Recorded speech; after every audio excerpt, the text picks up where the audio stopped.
ওকে, good evening সবাইকে আবারও। তো আশা করি সবাই আমার কথা শুনতে পাচ্ছ। শোনা যাচ্ছে আমার কথা? জি জি স্যার। স্যার। আচ্ছা, জি স্যার। তো আমরা রিভিশনে ছিলাম, রেনেসাঁস পিরিয়ডে আছি। এখানে আমরা রেনেসাঁস পিরিয়ডের আলোচনা সহ আমরা ব্রিফ এবং ব্রড কোশ্চেন্সগুলো একটু পড়তে বলেছিলাম তোমাদেরকে।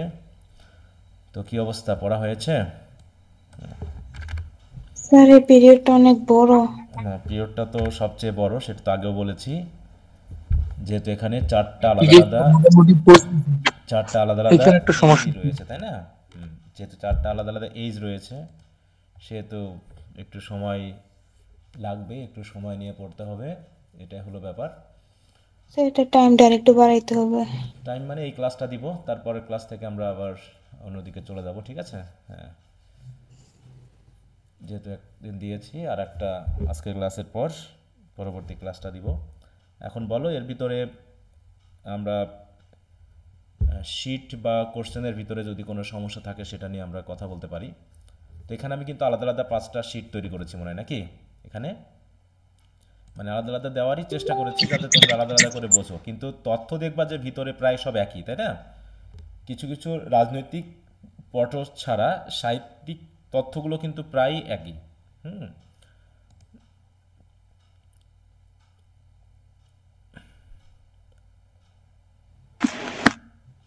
আচ্ছা, এখানে দেখো, এই যে আমি প্রথমে কি দিয়েছি, রেনেসাঁস হিসাবে দিয়েছি, তারপর এলিজাবেথান এজ হিসাবে দিয়েছি, তারপর জ্যাকোবিয়ান এজ হিসাবে দিয়েছি, তারপর ক্যারোলাইন এজ, তারপর কমনওয়েলথ পিরিয়ড, তারপরে আবার পিউরিটান এজ হিসাবে দিয়েছি, তাই না? এইভাবে মেনলি আমি এখানে দেওয়ার চেষ্টা করেছি। তো কারণ দেখো, প্রথম পেজেই এই শিটগুলো দেখলে আমরা দেখতে পাবো যে প্রথম পেজে আমি এটাকে একটু ডিজাইন করে দিয়েছি, যেগুলো আমরা আগেও পড়েছি, তাই না? আগেও যেভাবে পড়েছি। ও, এটা তো কোশ্চেনে, তাই না? একটু কোশ্চেনে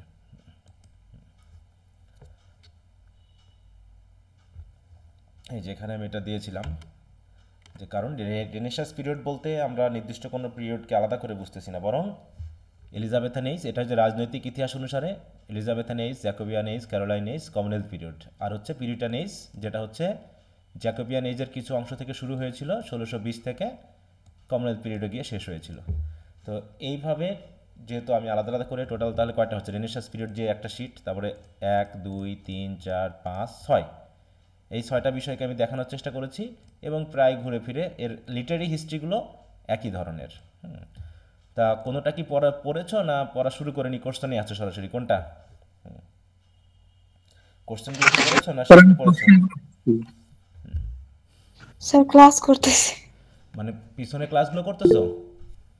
হ্যাঁ জি স্যার, ওইগুলো আবার রিপিট করে করে তারপর আমার মনে হয় ইয়াটা পিছনের পড়লে একটু ক্লাসগুলো তো হচ্ছে না। যদি সম্ভব হয় করবা, তার চেয়ে বরং আমি যে শিটগুলো দিচ্ছি একটু শর্ট আকারে, এগুলো পড়লে একটু ভালো হয় তোমাদের, এগুলো একটু পড়ে স্যার নিলে এটা ভালো হয়। পড়লে তো এখন পুরোপুরি বোঝা যায় না, ক্লাসগুলো করলে ক্লিয়ার হয় শিটগুলা। না, সেটা তো অবশ্যই, সেটা যদি তোমাদের মনে হয় যে আগেরগুলো ভুলে গেছো, সেগুলো তোমরা এখন দেখতে পারো। হুম। আচ্ছা। দেখা যাবে স্যার, ওই যে কয়েকটা ক্লাস করার পরে আমরা আবার অন্য টপিকে গেছি, অন্য টপিক পড়ছি, তারপরে আবার এটাতে ফেরত আসছি, হুম হুম। এভাবে করে মাথায় নাই। তাহলে একটু দেখে নাও। তাহলে আমরা কি কোশ্চেন নিয়ে কথা বলবো, আলোচনা, না আমাদের এই শীটের ভিতর থেকে কোনো আলোচনা করব, কোনটা তোমাদের কি মনে হয়? স্যার ব্রিফ ছিল আমার। হ্যাঁ বলো, কোশ্চেনে। জি স্যার, ব্রিফ কোশ্চেনে 24 নাম্বারটা। আচ্ছা, আসছি আমি। স্যার শীটটাও একটু দেখেন। আচ্ছা, ব্রিফ কোশ্চেনে 24 নম্বরটা, তাই তো? আচ্ছা, জি why is Thomas Kyd famous, এটা? জি স্যার, ওইখানকার শেষের দিকে আছে সেনেকান রেভেঞ্জ ট্র্যাজেডি। এইটা আবার মানে কোন টাইপের লেখা আছে? এটা সেনেকান হচ্ছে রেভেঞ্জ। সেনেকা, সেনেকা নামক একজন ব্যক্তি ছিলেন, তিনি ট্র্যাজেডি লিখেছিলেন, তারটা অনুসরণ করে তিনি লিখেছেন, তার জন্য তাকে সেনেকান ট্র্যাজেডি বলা হতো। যেমন পেট্রাকান সনেট আমরা বলি না, পেট্রাকান সনেট। জি স্যার। হ্যাঁ, পেট্রাকান সনেট কেন বলি? লিখেছে জন মিল্টন, কিন্তু সনেটটা কি জাতীয় বলো তো? মনে জি করো স্যার। জন মিল্টন লিখছে সনেট, তারপরে বলি পেট্রাকান সনেট, তাই না? তেমনি সেনেকা একজন, দেখো,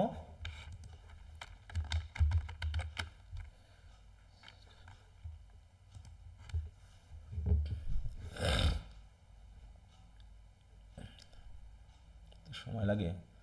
দেখো, এই যে ইনি হচ্ছেন একজন রাইটার, হ্যাঁ, সেনেকা, অ্যানিয়াস Seneca, Lucius Annaeus was a Roman Stoic writer, Roman writer. তিনি ট্র্যাজেডি লিখেছেন। হ্যাঁ হ্যাঁ, দেখো Seneca is best known for his tragedies, তাহলে তিনি একজন রোমান রাইটার, কিন্তু সেই রোমান রাইটারের ট্রেডিশন ফলো করে থমাস কিড তিনি ইংরেজি সাহিত্যে প্রথম ট্র্যাজেডি লিখছেন। ঠিক আছে, দেখো Thomas Kyd is famous for is celebrated play the Spanish tragedy, আর এটা কি জাতীয় ট্র্যাজেডি? একটা রেভেন্স ট্র্যাজেডি। আর এটাই হচ্ছে he is the first effective follower of the model of Senecan revenge tragedy in English literature. তিনি হচ্ছেন সেনেকার যে রেভেন্স ট্র্যাজেডি রয়েছে তার মডেল ফলো করে তিনি ইংরেজি সাহিত্যে প্রথম লিখেছেন। কি কথা বোঝা গেল এবার? বুঝতে পারছি।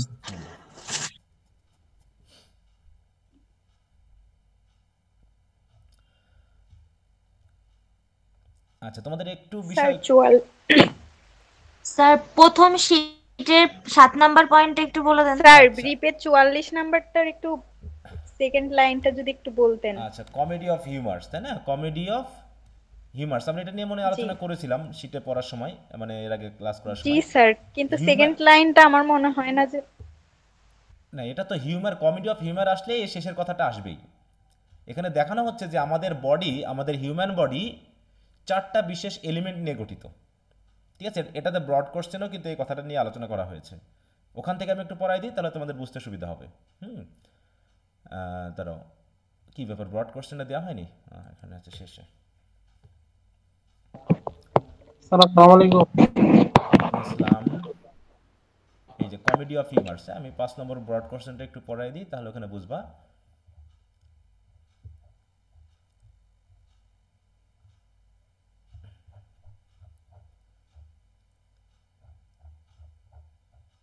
এই যে কমেডি অফ হিউমার, দেখো কমেডি অফ হিউমার কথাটা আসলে কোথা থেকে এসেছে?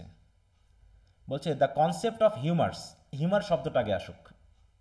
হিউমার হচ্ছে এটা একটা কনসেপ্ট বা একটা ধারণা যেটা এসেছে কোথা থেকে? Ancient Greek on Roman medicine. এটা হচ্ছে মেডিসিনাল থিওরি একটা, হ্যাঁ, যে আমাদের বডি, দেখো particularly the work of Hippocrates আর Galen according to the humoral theory. তাহলে এই যে মেডিসিনাল থিওরি অফ হিউমার, এর মতে human temperament and health were governed by the balance of our four bodily fluids, মানে বলা হয়ে থাকে যে আমাদের শরীরে 4টা হিউমার্স বা ফ্লুইডস রয়েছে, উপাদান রয়েছে, যে উপাদানগুলো নিয়ে আমাদের বডি গঠিত, এবং এই উপাদানগুলোর একটা অনুপাত রয়েছে। সঠিক অনুপাতে যদি থাকে তাহলে একজন মানুষ সঠিক মেজাজের হয়। তাহলে সেই উপাদানগুলো কি?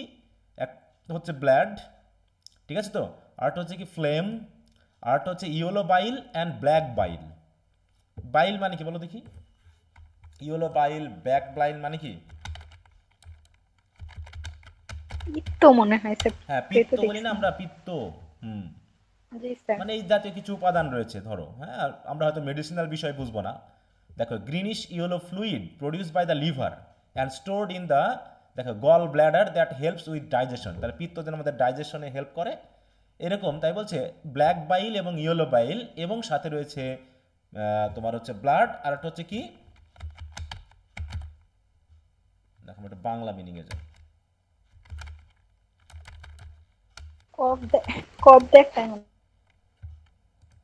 মানে ওই জাতীয়, মানে এই যে দেখো দেখো, ঠিক আছে তো, শ্লেষ্মা বলা হচ্ছে বা স্লেমা বলা হয়, যেটা হচ্ছে আমাদের শরীরে থাকে, মিউকাস বলা হয়, যেটা হচ্ছে কি মানে তরল এবং ঘন আর লবণাক্ত এরকম। সেটা আমাদের থুতু দিয়ে হতে পারে, এটা আমাদের সর্দি দিয়ে হতে পারে, এটা যে কোনো ধরনের উপাদান যেটা আমাদের শরীরে আছে এই জাতীয়।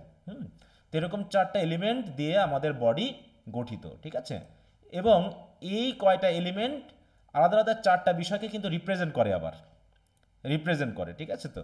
একটা হচ্ছে এয়ার, একটা হচ্ছে ওয়াটার, একটা হচ্ছে আর্থ, আর একটা হচ্ছে ফায়ার, এরকম জিনিসটা বলা হয়েছে। তো বিষয়টা হচ্ছে এরকম, দেখো এখন কোনটা কি জাতীয় ক্যারেক্টারিস্টিক নির্দেশ করে?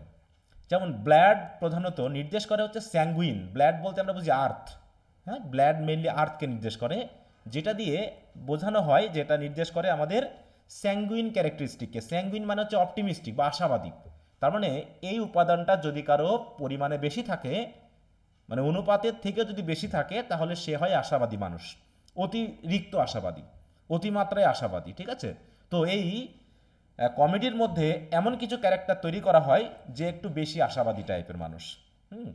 তারপর হচ্ছে দেখো ফ্লেগমেটিক বলা হয়, তিনি হচ্ছেন কাম অ্যান্ড স্লাগিশ। তিনি আবার একটু নরম সরম হয়, শান্ত স্বভাবের হয় এবং ধীর গতির হয়, তাই তো? তাহলে ফ্লেগমেটিক মানুষ যে সে হয় কেমন, কাম এবং স্লাগিশ টাইপের। তার মানে এই কমেডির ভিতরে বা ড্রামার ভিতরে যদি কোনো এরকম ক্যারেক্টার থাকে তাহলে বুঝে নিতে হবে তার এই হিউমারটা বেশি আছে। অন্যদিকে বলা হচ্ছে ইয়েলো বাইল। ইয়েলো বাইল মানে হচ্ছে কোলেরিক। হ্যাঁ, কোলেরিক মানে হচ্ছে ইরিটেবল অ্যান্ড অ্যাম্বিশাস। এই লোকটা একটু অতিমাত্রায় উচ্চাকাঙ্ক্ষী হয় এবং খুব কি খটমটো মেজাজের হয়, হ্যাঁ, খিটখিটে মেজাজের হয়, অল্পতে রেগে যায় এবং খুব উচ্চাকাঙ্ক্ষী হয়।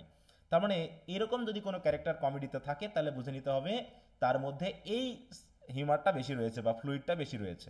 অন্যদিকে ব্ল্যাক বাইল, এটা হচ্ছে মেলানকলিক। মেলানকলিক মানে হচ্ছে পেন্সিভ বা ডিপ্রেসড বোধের হয় এই মানুষটা। তার মানে এই চারটা ফ্লুইড যদি একজন মানুষের শরীরে সমানুপাতিক হিসাবে থাকে তাহলে বুঝে নিতে হবে তিনি একজন গুড চরিত্রের মানুষ হবে। কোনো একটা বিশেষ বৈশিষ্ট্য আলাদা করে বেশি থাকবে না, বরং সব কিছু সমানভাবে থাকবে। কিন্তু কারো যদি কোনোটা বেশি থাকে তাহলে তার ভিতরে সেই চরিত্রটা বেশি প্রকাশিত হয়। এই থিওরিটাকে গ্রহণ করে এই আমাদের যিনি রাইটার, কার কথায় আসতেছে এটা, এলিজাবেথেন এইজে বা জ্যাকোবিয়ান এইজের, যিনি হচ্ছেন বেন জনসন, একজন রাইটার। তিনি এই থিওরিটাকে খেয়াল করে তিনি কিছু চরিত্র তৈরি করেছেন এবং এই বৈশিষ্ট্যের মানুষগুলোকে দিয়ে তিনি কমেডি লিখেছেন। এই জন্য ওই কমেডিগুলোকে বলা হয়ে থাকে কমেডি অফ হিউমার্স। তার মানে হচ্ছে ওই হিউমার বলে যে থিওরি আছে সেই থিওরি ফলো করে তিনি এই কমেডি লিখেছেন বলে এনাকে কমেডি অফ হিউমার বলা হয়ে থাকে এই জাতীয় ড্রামাকে। কি কথা বোঝা গেল?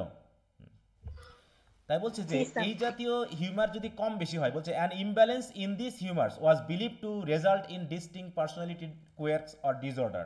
তারপরে এগুলো যদি ইমব্যালেন্স হয়, কোনোটা যদি কম বেশি হয়, তাহলে তিনি একটু ইসেন্ট্রিক বা হচ্ছে একটা খ্যাপাটে মানুষ টাইপের হয়ে যায়, অন্য ধরনের বৈশিষ্ট্যের হয়, যেটা হচ্ছে একজন গুড চরিত্রের মানুষকে বোঝায় না। কি কথা বোঝা গেল? এটা কার সমস্যা ছিল? স্যার, এগুলো কি ক্লাসে আলোচনা ছিল? জি স্যার, বুঝতে কমেডি পেরেছি। অফ হিউমার নিয়ে কথা হয়নি? না স্যার, ছিল না। আচ্ছা, যদি না থাকে তাহলে এটা হয়তো ওই বইয়ে ছিল না, ওখানে বাদ পড়ে স্যার গেছে। আমার মনে হয় না হয়েছে স্যার। আচ্ছা, তাহলে এখানে এখন পড়ে নিতে হবে।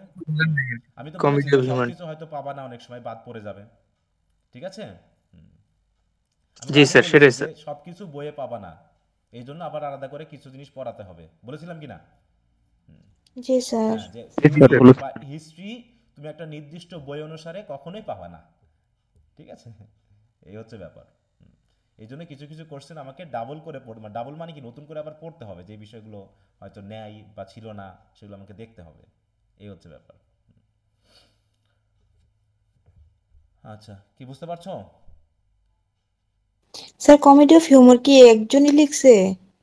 না, ইনি তো শুরু করাইছেন মাত্র, আরও লিখছে। তোমরা এটা পড়লেই বুঝতে পারবা, এগুলো পড়লেই বুঝতে পারবে। কমেডি অফ হিউমারের অনেকগুলো রাইটার রয়েছে, এই যেখানে দেখো।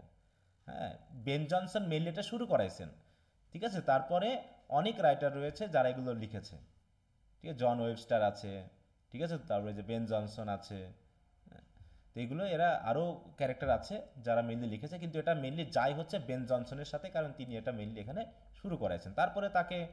তারপরে অনেকেই ফলো করেছে, যেমন এই যেখানে দেখো উইলিয়াম কংগ্রিভ, হ্যাঁ, তারপর হচ্ছে দেখো এখানে আরও কিছু কিছু রাইটার রয়েছে যেমন জনাথন সুইফট, আলেকজান্ডার পোপ, এরাও এই জাতীয় থিওরিটাকে ব্যবহার করেছে, ঠিক আছে? হ্যাঁ,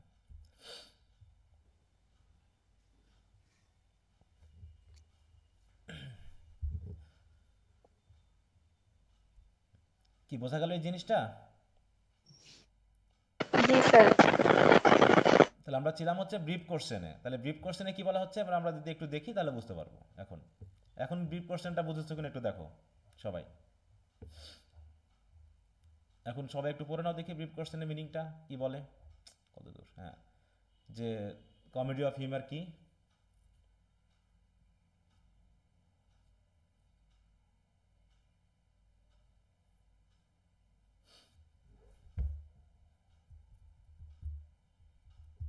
কি বোঝা গেল?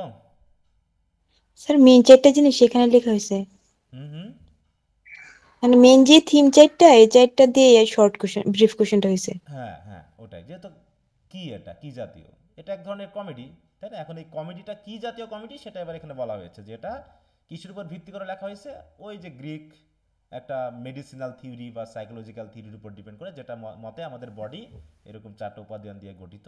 এই যেগুলো আমাদের ক্যারেক্টারকে নির্দেশ করে সেটা তুমি যদি আরও একটু বড় করে দিবা, যে which actually affects our temperament. Sir ব্লাডের পরে ওরটা কি? ফ্লেম, ফ্লেম, ফ্লেম আমি কয়েকবার উচ্চারণ করেছি, তাই না? বিষয়টা ফ্লেগমেটিক, ফ্লেম, কি বুঝতে পেরেছ? ফ্লেম, জিটার জি উচ্চারণ স্যার। হবে না এখানে, ঠিক আছে? জি এর কোনো উচ্চারণ হবে না। অনেকে ফ্লেজম বলো না যেন আবার, হ্যাঁ।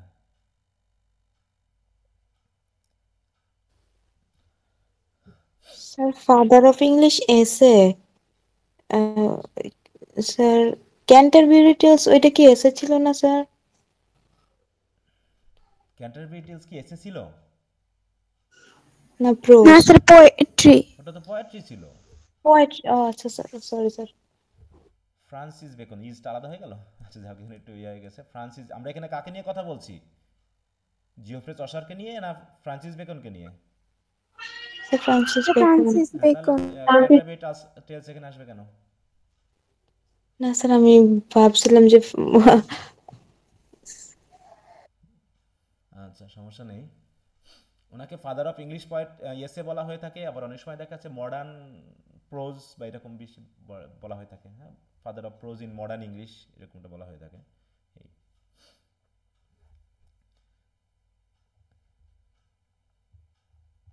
আচ্ছা, তাহলে ব্রিফ কোশ্চেনে আর কারো কোনো প্রবলেম আছে?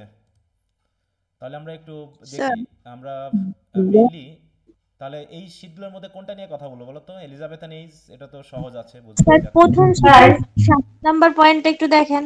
কোনটা কোনটা? ব্রড কোশ্চেনে প্রথম শীটের 7 নাম্বার পয়েন্টটা। রেনেসাঁস পিরিয়ডের? হ্যাঁ, আর্টিস্টিক অ্যান্ড আর্কিটেকচারাল ফ্লোরিশ এরকম কিছু টাইপের। হ্যাঁ, আর্টিস্টিক হ্যাঁ, অ্যান্ড 7 নাম্বার। আর্কিটেকচারাল ফ্লারিশমেন্ট বা ফ্লারিশ, হ্যাঁ। হ্যাঁ, এটা তো যেহেতু আমাদের রেনেসাঁস পিরিয়ডের কথা আসছে, কিন্তু এটা হিস্ট্রির ভিতরে আসবে না নিশ্চয়ই, তাই না? এটা হচ্ছে আমাদের লিটারারি, যেহেতু থিওরির ভিতরের না। কারণ এই যে রেনেসাঁস বলতে কি আমরা শুধু কি সাহিত্যের পরিবর্তনই বুঝবো বা উন্নয়ন বুঝবো, নাকি এখানে আর্টিস্টিক, পেইন্টিং, সিঙ্গিং এগুলোর ডেভেলপমেন্টও সব হয়েছিল? কিছুর স্যার। সব কিছুর হয়েছিল, তাই না? হ্যাঁ, কিন্তু আমরা এখানে আলোচনা করি যেহেতু লিটারেরি, তার লিটারেরি বিষয়টাকে আমরা বেশি আলোচনা করি। কিন্তু যখন রেনেসাঁস পিরিয়ডের কথা আসবে, শুধু যদি রেনেসাঁস সম্পর্কে কথা বলতে বলে, তখন তো শুধু লিটারেরি কথা আনলে হবে না, ওর সাথে আমাকে আর্ট, তাই তো আর্কিটেকচার, তাই তো এইরকম বিষয়গুলোকে আমাকে নিশ্চয়ই নিয়ে আসতে হবে। তাই বলছে art and architecture were among the most visible expression of the Renaissance. বিশেষ করে artist like Leonardo da Vinci, এর কথা কি আমরা জানি, শুনছি কখনো? জি স্যার শুনছি। জি স্যার। এটা হচ্ছে Painter. ইটালিয়ান, কিন্তু সবাই ইটালিয়ান পেইন্টার এরা, হ্যাঁ, পেইন্টিং করতো এরা। তারপরে মাইকেল অ্যাঞ্জেলো বা রাফায়েল, এরা হচ্ছে created masterpieces that emphasise realism, perspective and the human emotion. যেমন লিওনার্দো দা ভিঞ্চির একটা বেশ বিখ্যাত আছে, ছবি আছে, মোনালিসা। মোনালিসার সাথে আরেকটা আছে, রিলিজিয়াস স্যার মেরু না আরেকটা আছে, যেটা স্যার আমরা মেডুনা নাকি? Last supper. উইলিয়াম ব্লেকের সময় পড়েছিলাম। ভুলে গেছো? The Last Supper হ্যাঁ, নাকি? লাস্ট সাপার, Last হ্যাঁ, Supper, the The Last Last Supper. Supper. এইটাও কিন্তু তার আঁকা, হ্যাঁ। বিলিয়ন যদি বাইবেল পড়ে তিনি বিবেচনা করছেন যে কিভাবে জিসাস ক্রাইস্ট তার ডিসাইপলদের নিয়ে লাস্ট সাপার করেছিলেন। এই যে এটাও কিন্তু লিওনার্দো দা ভিঞ্চির, হ্যাঁ। এই যে দেখো, দ্য লাস্ট সাপার রেস্টোর্ড দা ভিঞ্জি। এমনকি এই ভিঞ্জির এই ছবিটা নিয়েই একটা বই আছে, জানো? ইংলিশ একটা বই আছে, খুবই নামি একটা বই, কেউ বলতে পারবা?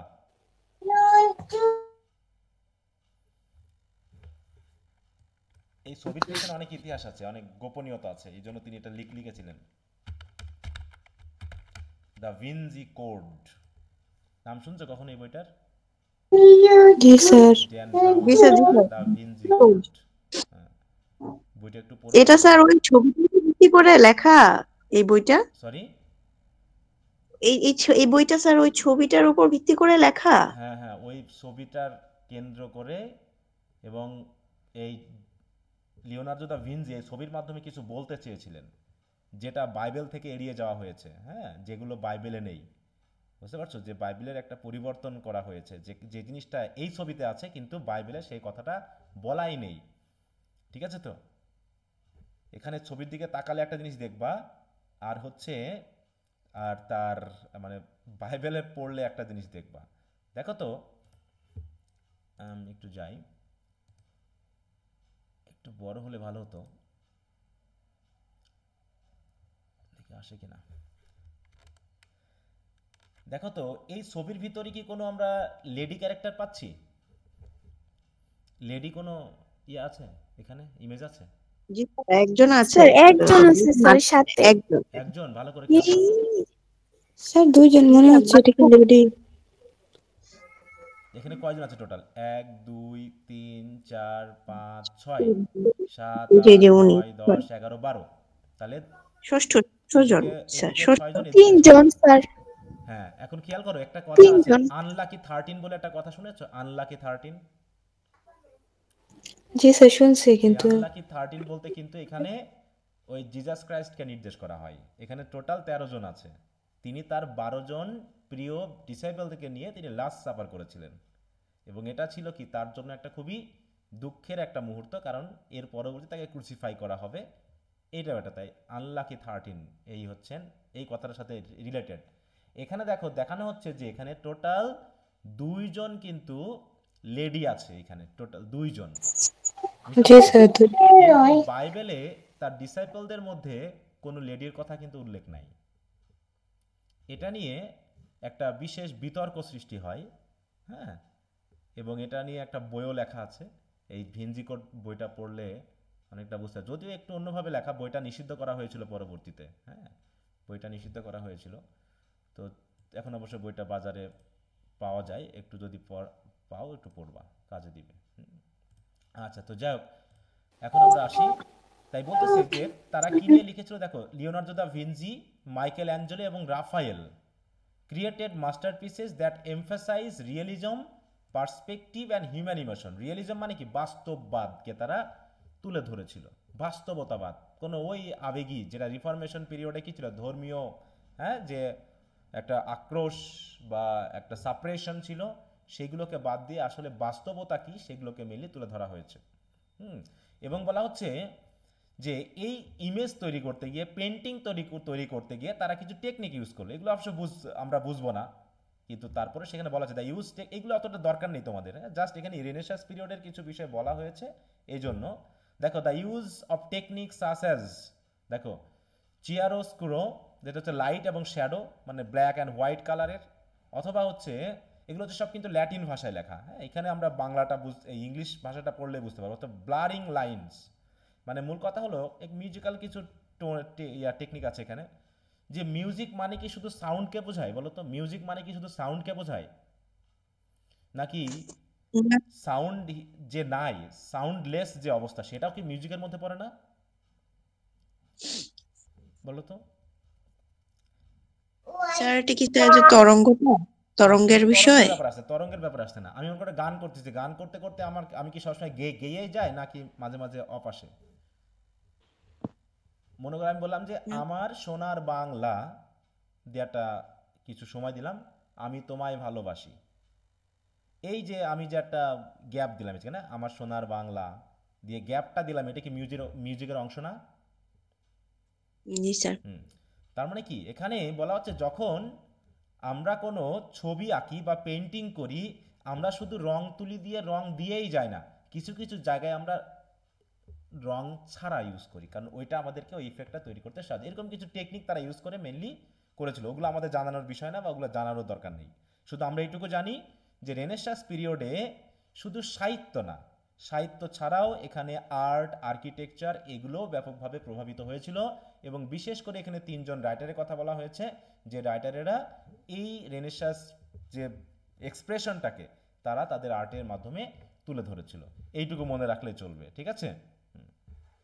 এছাড়াও রেনেসাঁস পিরিয়ডে কি হয়েছিল? জিওগ্রাফিক্যাল ডিসকভারি, এক্সপ্লোরেশন, এই যে ক্রিস্টোফার, এগুলো নিয়ে আলোচনা হয়নি? Christopher Columbus, Vasco da gamma কি করেছিল? তারা সবাই যার যার মতো করে দ্বীপ আবিষ্কার করার জন্য, দেশ আবিষ্কার করার জন্য চারিপাশে ছড়িয়ে পড়লো।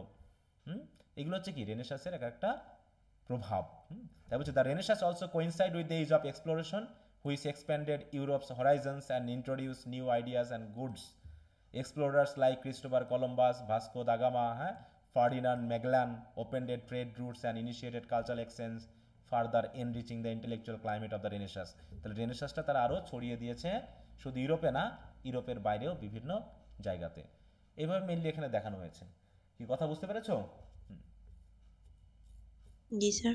জি স্যার। কারণ আমরা যখন এখানে রেনেসাঁস নিয়ে কথা বলছি, এইখানে কি বলা হয়েছে দেখো, দ্য রাইজ অফ রেনেসাঁস। যখন রাইজ অফ রেনেসাঁসের কথা বলা হবে তখন কি ইংল্যান্ড ভিত্তিক হবে নাকি ইটালি ভিত্তিক হবে বলো? স্যার ইতালি কারণ রেনেসাঁসের রাইজটা হয়েছিল কোন দেশে, উত্থানটা হয়েছিল কোন ইতালি। দেশে? ইটালিতে। ইটালি, এবং একটা শহরের কথা বলা ফ্লোরেন্স। আছে বিশেষ করে, স্যার ফ্লোরেন্স হ্যাঁ, নগরীতে। ফ্লোরেন্স শহরের কথা, তাই না? সেখান থেকে রাইজ হয়েছে, তারপরে সেই জিনিসটা ইংল্যান্ডে এসেছে, তাই না? এই জন্য আমরা আবার বলতেছি কি political history of the Renaissance period in England. এবার আমি ইংল্যান্ডে চলে আসলাম, আর ইংল্যান্ডে যখন আসবে তখন ইংলিশ ভিত্তিক বিষয়গুলো চলে আসবে। এখানে বিভিন্ন ডাইনাস্টির কথা আসবে, ইংল্যান্ডের রাজার কথা আসবে, ওই সেই রিফরমেশন পিরিয়ডে যে হেনরি দ্য এইট, হ্যাঁ, বা পরবর্তীতে James the First, Elizabeth the First, Mary, এরা এসেছিল। কারণ এখানে আলোচনা করছি কি আমরা political history of the Renaissance period in England. এরপর আমরা চলে যাব হচ্ছে literary history and features of the Renaissance period. Renaissance পিরিয়ডে লিটারেরি হিস্ট্রি কী কী ছিল দেখো। আশা করি পলিটিক্যাল হিস্ট্রিগুলো আমরা যেগুলো পড়েছি মেজর বিষয়, যেগুলো আমাদের উইলিয়াম জে লং বইয়ে দেওয়া আছে। একটা বিষয় কি, আমাদের যেহেতু বইগুলো লিটারেরি হিস্ট্রি, আমাদের সমস্যা আছে, আমাদের কোশ্চেন কর্তাদেরও অনেক সমস্যা আছে। আমরা পড়তেছি হিস্ট্রি কিসের, লিটারেরি হিস্ট্রি, কিন্তু লিটারেরি হিস্ট্রির বাইরে কি আমাদের কোশ্চেন আসতেছে না বলো তো? জি স্যার, তাহলে পলিটিক্যাল। এখন যদি লিটারেরি হিস্ট্রির বাইরেও কোশ্চেন আছে, তখন তো আমাদের ওরকম কোনো বই নাই যেখানে লিটারেরি হিস্ট্রির বাইরে রাজনৈতিক হিস্ট্রি খুব সুন্দর করে বর্ণনা করা আছে। তাহলে আমি সেগুলো কোত্থেকে পড়বো? তাহলে বইয়ে নাই, কিন্তু আমাকে কোশ্চেন করা হচ্ছে। এমন এমন কোশ্চেন আছে যেগুলো তোমার দেখবো যে কিছু কিছু কোশ্চেনের পরীক্ষা এসেছে যে তোমার উইলিয়াম জেলং এর বইয়ে ওই কোশ্চেন আনসার নাই, বা হচ্ছে তোমাদের যে কল্যাণনাথ দত্ত আছে সেখানেও আনসার নাই, কিন্তু কোশ্চেন করেছে। সেগুলো আবার নতুন করে অ্যাড করতেছে বইগুলোতে। এই জন্য হিস্ট্রির এইখানে একটু প্রবলেম। তো আশা করি 100% কোশ্চেন তো আমার কমন পাওয়ার দরকার নেই, আমার মোটামুটি 5টা কোশ্চেন কমন পাইলে আমার জন্য যথেষ্ট। তো সেরকম কোশ্চেন এখানে করার মতো পরিস্থিতি আছে। আমি একটু তোমাদেরকে এক্সপ্লোর করাচ্ছি, কারণ ব্রিফ কোশ্চেন এবং শর্ট কোশ্চেনের যেগুলো ব্যতিক্রমগুলো আসে এগুলো যেন আনসার করা যায় একটু, হ্যাঁ। এই জন্য মেনলি এই বিষয়গুলো তোমাদেরকে একটু বেশি করে দেওয়া, কারণ শর্টকাট আলোচনা করলে শর্টকাট পাওয়াই যায়, সেগুলো নিয়ে কোনো সমস্যা না। আচ্ছা, তাহলে 7 নম্বরে যার সমস্যা ছিল আশা করি মিটেছে নাকি? স্যার হিস্ট্রি প্রশ্নগুলো ডিটেইলসে পড়া লাগবে ব্রিফের জন্য। বলো বলো বলো। স্যার বলতেছি হিস্ট্রি প্রশ্নগুলো একটু ডিটেইলসে পড়া লাগবে ব্রিফের জন্য আর কি। না না, সেটা ডিটেইলস, কারণ এর তো কোনো নির্দিষ্টতা নেই যে কোথা থেকে আসবে কি আসবে, হ্যাঁ। জি তবে স্যার, এই জন্য হিস্ট্রিটা তবে আলাদা। আশা করি মোটামুটি 7টা 8টা কমন পাবা, এটুকু আশা করা যায়। কিছু কিছু একটু ব্যতিক্রম চলে আসে, ওই জন্য বললাম যে একদম 100% তো আমার কমন পাওয়ার ইচ্ছা নেই, অত ডিটেলসে যাওয়ারও আমার খুব একটা দরকার নেই। যেগুলো আমি দিয়েছি সেগুলো একটু ভালো করে পড়বা। আর এই জি স্যার, আপনার গুলাই। হ্যাঁ, একটু শিটগুলো ভালো করে পড়লে, যদি সম্ভব হয় এখন যেহেতু ক্লাসের সাথে মিলিয়ে পড়লে আশা করি ক্লাস একদম পুরোটা ক্লিয়ার হয়ে যাওয়ার কথা, হ্যাঁ, ক্লিয়ার হয়ে যাওয়ার কথা। আর পুরোপুরি হিস্ট্রি ক্লিয়ার হবে এমনটা আশা করাও কোনো মানে বুদ্ধিমানের কাজ হবে না, কারণ এটা সম্ভব না। কারণ এই যে আমি যা দিয়েছি বা বই যা পড়লাম, তারপরেও আরও অনেক তথ্য আছে যেগুলো হয়তো আমরা পড়ি নাই বা জানি নাই, আর অত কিছু পড়ারও সুযোগ নেই। সেগুলো পাইলে নিজের জানার জন্য আরও বেশি বেশি পড়তে পারো। আচ্ছা, তো বলো আমরা কি এই শীটটা পুরোটা পড়বো রেনেসাঁস পিরিয়ডের, না কি পড়বো বলো? তোমাদের এখন তোমাদের প্রয়োজনটা এখন বলবা, স্যার আমাদের গুলো একটু নাকি কোশ্চেনগুলো পড়াই দিব? কোশ্চেন পড়াই দিব? স্যার কোশ্চেনগুলো পড়াই দেন, এগুলো জি, সব স্যার। পড়া হয় নাই। আচ্ছা, তাহলে আমি ব্রড কোশ্চেন দুই একটা যেগুলো আছে বিশেষ করে অপরিচিত যদি মনে হয় সেগুলো আমি একটু পড়াই দিই। দেখো, এলিজাবেথ এজটা ভালো করে পড়বা, কারণ এই golden age of English literature এই কোশ্চেনটা কিন্তু খুবই গুরুত্বপূর্ণ ব্রড কোশ্চেন হিসাবে, ঠিক আছে? জি স্যার। এখানে আমি টোটাল 4টা কোশ্চেন দিয়েছি। দেখো 4টা কোশ্চেন দিয়েছি, এর ভিতরে এই দুটো কোশ্চেন আমার কাছে বেশি ইম্পর্টেন্ট মনে হয়েছে। একটা হচ্ছে মেটাফিজিক্যাল পয়েন্ট, আর হচ্ছে এলিজাবেথান এজের মানে গোল্ডেন এজ হিসাবে এলিজাবেথান পিরিয়ড। হ্যাঁ, রেনেসাঁস নিয়ে তো আমরা আলোচনা করেছি, এখান থেকে দেখি রেনেসাঁসটা নিয়ে আমরা একটু কথা বলি। আমি একটু যতটুকু পারি পড়াই দিই, হ্যাঁ। আর তোমরা একটু স্যার হ্যাঁ বলো। স্যার ড্রামা তো এলিজাবেথান পিরিয়ডের আগে বন্ধ করে দেওয়া হয়েছিল। না, তো এলিজাবেথান পিরিয়ডে বন্ধ হবে কেন? ওটা তো বন্ধ হয়েছে তোমার ক্যারোলাইন এজ থেকে। এলিজাবেথান এজ থেকে তো ড্রামা শুরুই হয়নি।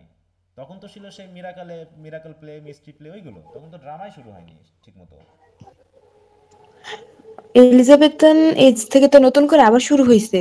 এর আগেও হয়তো মিস্ট্রি মিরাকেল প্লে ওইগুলা কি বন্ধ হয়ে গেছিল? বন্ধ হয়ে যায়নি নতুনভাবে, কারণ কি ওগুলো তো বন্ধ হয়নি, বরং কি কি হয়েছে ওগুলো, তোমার কি মোবাইল ফোন বন্ধ হয়ে গেছে? স্যার একটু সংস্কার হয়েছে আর হ্যাঁ, কি। মোবাইল ফোন কি বন্ধ হয়ে গেছে নাকি মোবাইল ফোন আপডেট হচ্ছে? আপডেট হচ্ছে স্যার। ওরকম করে ড্রামা সিস্টেমটা আপডেট হতে হতে এই পর্যায়ে চলে এসেছি, বন্ধ হয়নি তো। মিরাকল প্লেয়ার আর প্রয়োজন মনে করেনি ওরা, তাই না? তখন ছিল ধর্মের ব্যাপার, মনে করো যে রিফরমেশন পিরিয়ড পূর্ববর্তী তাদের ধর্মের জন্য ড্রামার প্রয়োজন ছিল, কিন্তু যখন ধর্ম থেকে মানুষ বার হয়ে আসলো তখন কি আর ওই ধর্মের জন্য ড্রামার প্রয়োজন আছে যে তারা সরাসরি রিলিজিয়ন নিয়ে লিখবে ড্রামাকে কেন্দ্র করে? জি না স্যার। তখন তারা মানুষকে নিয়ে লেখা শুরু করলো, মোরালিটি প্লে হলো, মোরাল বিষয়গুলোকে তুলে ধরলো। মোরালিটি প্লেতে আমরা দেখলাম কি বিভিন্ন ভার্চুকে ক্যারেক্টার ধরে তারা ড্রামা লেখা শুরু করলো। তারপর আবার দেখলো যে না, ভার্চুকে নিয়ে আমাকে ড্রামা করতে হবে কেন, সরাসরি মানুষকে নিয়েই তো করা যায়। এই যে হিউম্যানিজমের তারপরে উদ্দেশ্য কি ছিল, যে মানুষকে নিয়েই তারা দেখাচ্ছে ড্রামাতে। তখন আস্তে আস্তে ওগুলো কি হয়ে গেল, মডিফাই হতে হতে বাটন ফোন এসে সেটা টাচ ফোন হয়ে গেল। কথা বুঝতে পারছো? এরকম মডিফাই হয়েছে।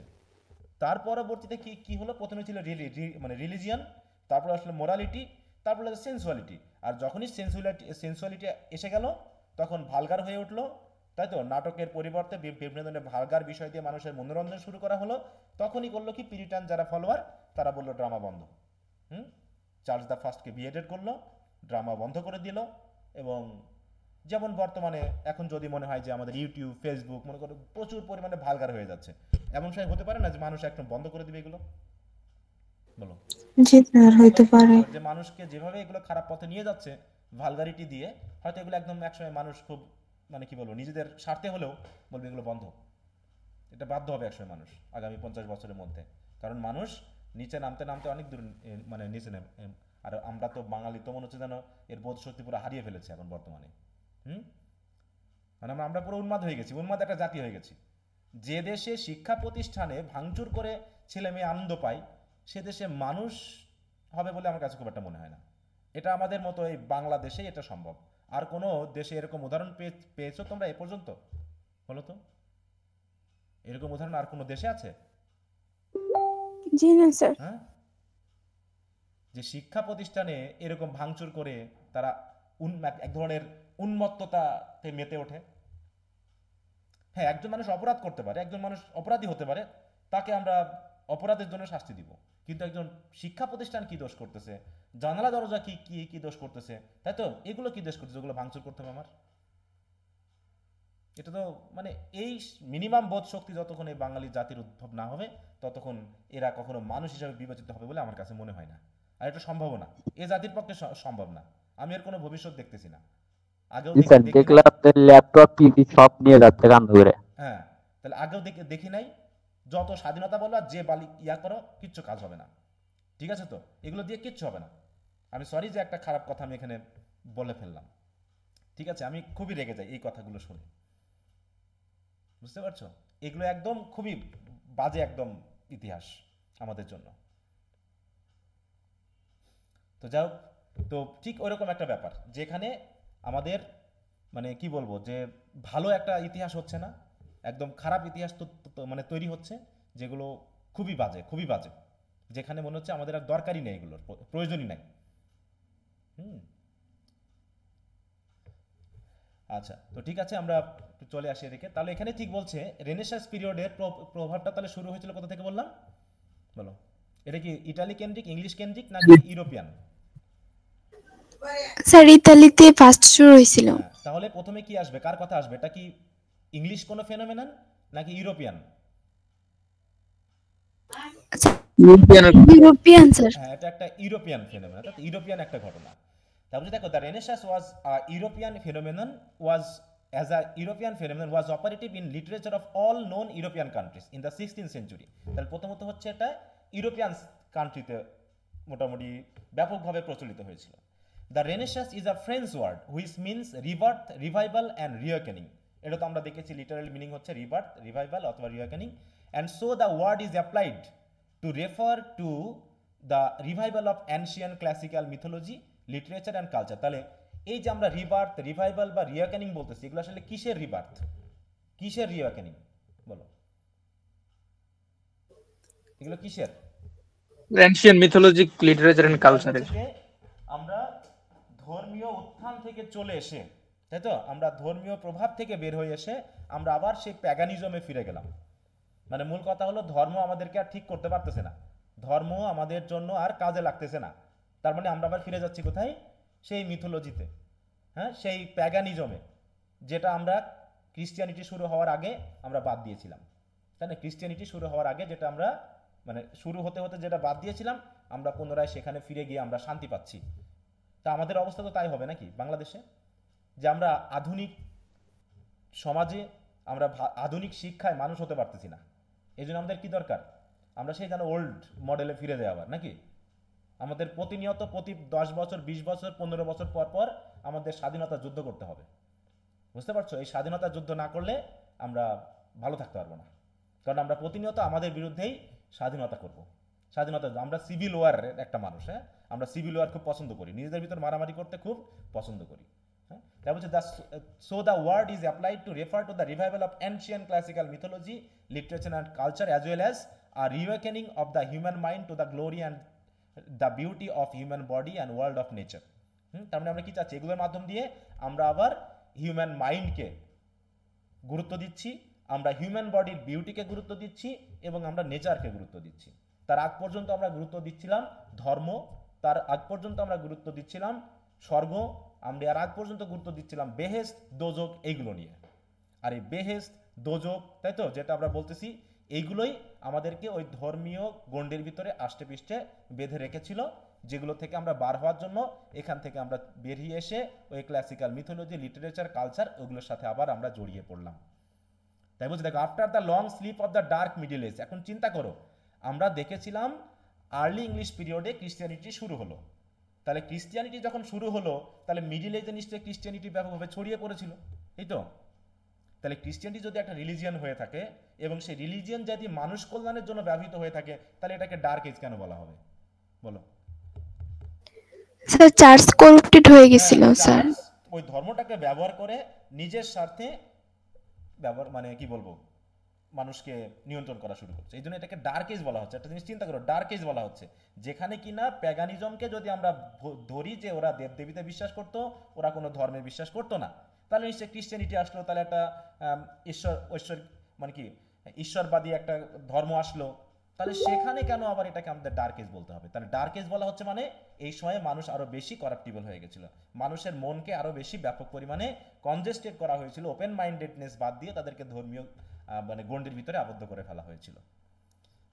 সে কারণে কি হলো, মানুষ এখান থেকে বেরিয়ে গিয়ে রিফরমেশনের মাধ্যমে, রেনেসাঁসের মাধ্যমে আবার নতুন করে সেই ওপেনলি মানুষ চিন্তা করতে শুরু করলো।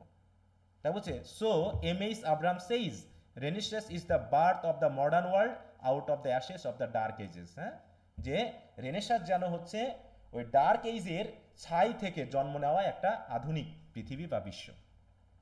তাই বলছে, দো the impact of renaissance felt much letter slowly in England. তাহলে রেনেসাঁসের প্রভাবটা ইংল্যান্ডে এসেছে অনেক পরে এবং স্লোলি এসেছে, তারপরেও it was very steady, immense and perfect. কিন্তু পরে আসলেও এর প্রভাবটা কিন্তু ইংল্যান্ডে ব্যাপক ছিল।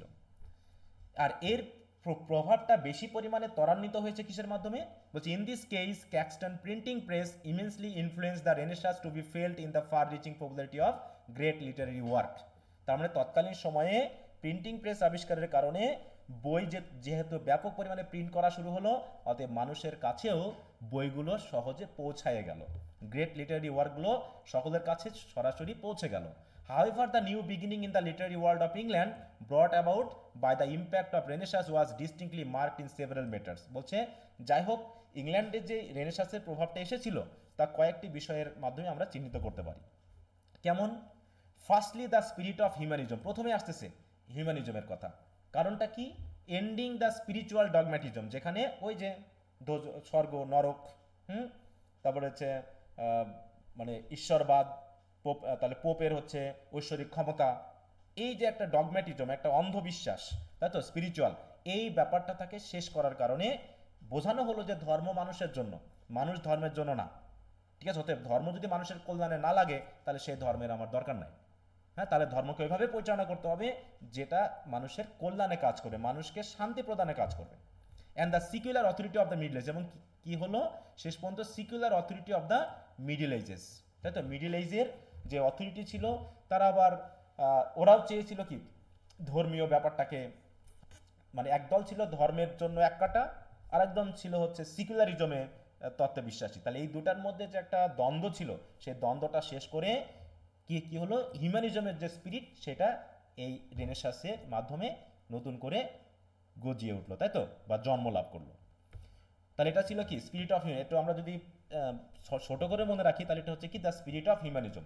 তাহলে ফার্স্ট ইফেক্টটা কি হচ্ছে, স্পিরিট অফ হিউম্যানিজম নাকি, রিফরমেশনের মাধ্যমে হিউম্যানিজমটা গ্রো করার কারণেই কিন্তু রেনেসাঁস পিরিয়ডটা আমাদের কাছে সহজে এসেছিল বা আমরা ধরে নিতে পারলাম, মানে ইংল্যান্ডের মানুষ। অন্যদিকে second, a keen interest in the classics which মানে was perceived and it was borne out in different literary works of classical scholarship as well as translation made. যেমন আমরা দেখলাম কি থমাস কিড কিসের জন্য বিখ্যাত? থমাস কিড স্প্যানিশ ট্র্যাজেডি নাকি sir? Spanish tragedy. তাহলে ওটা কোন জাতীয় মডেল? সেনেকান মডেল সেনেকান নাকি মডেল। স্যার? তার মানে সেনেকা কোথাকার ছিল? স্পেনের। Sir Greek. রোম। আমরা তো বললাম রোমান, আমরা দেখলাম না ওখানে। তিনি একজন কি ছিলেন? ইটালির রোমান একজন রাইটার।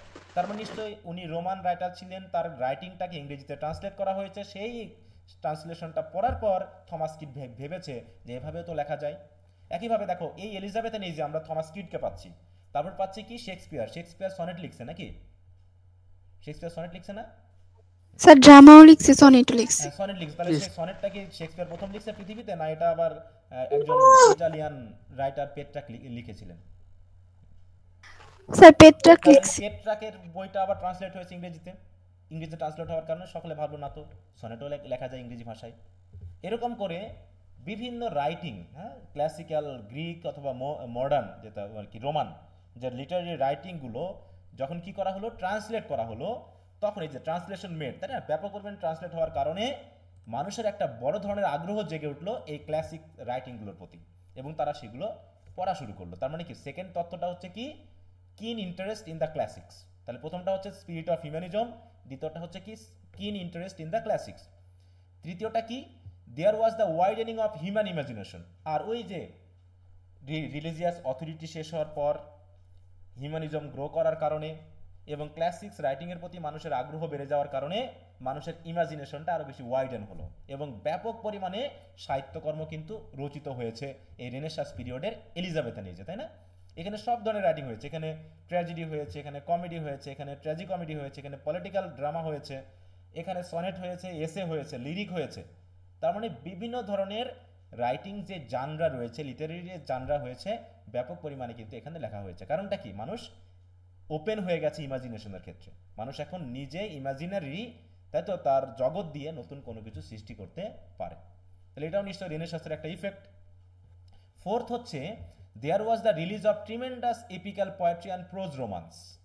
ওই যে মানে ব্যাপক পরিমাণে ট্রান্সলেট হওয়ার কারণে ফ্রেঞ্চ বা ল্যাটিন যে সকল প্রোজ রোমান্সগুলো ছিল, প্রোজ রাইটিংগুলো ছিল, এপিক রাইটিং যেগুলো ছিল, সেগুলো ট্রান্সলেট হওয়ার কারণে কি হলো, এই ইংরেজি সাহিত্যেও ব্যাপক পরিমাণে রাইটারেরা কি করেছে, এপিক পোয়েট্রি লিখেছে। যেমন আমরা যদি বলি স্পেন্সারের দ্য ফেয়ারি কুইন, এটা কি ছিল, কি রাইটিং বলতো? স্পেন্সারের, এডমান্ড স্পেন্সারের ফেয়ারি কুইন কি এটা? Epic poem. এছাড়াও দেখো কতগুলো লং পোয়েম লিখছে আমাদের মানে শেক্সপিয়ারের লং পোয়েম আছে কিন্তু দুই একটা, ঠিক আছে তো।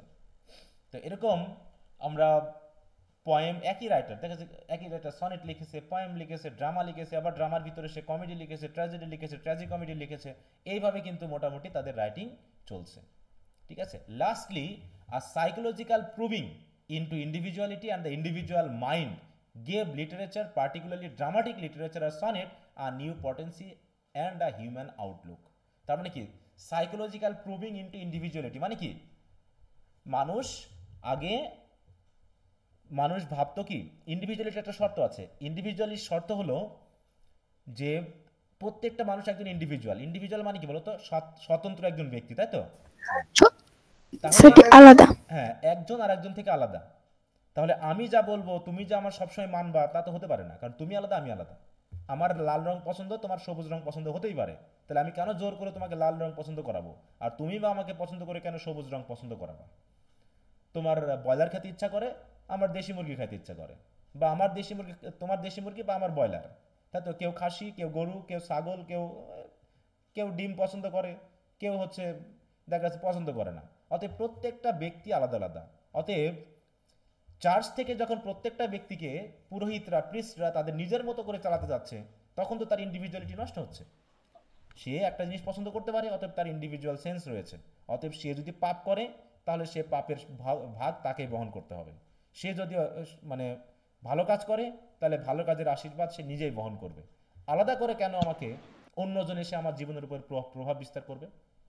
এই যে ব্যাপারটা, এই ইন্ডিভিজুয়ালিটিটা, সাইকোলজিক্যাল প্রুভিংটা যখন ব্যাপক পরিমাণে শুরু হলো, তখনই মোটামুটি মানুষের চিন্তা ভাবনাগুলো চেঞ্জ হয়ে গেল, হিউম্যান আউটলুকটা চেঞ্জ হয়ে গেল।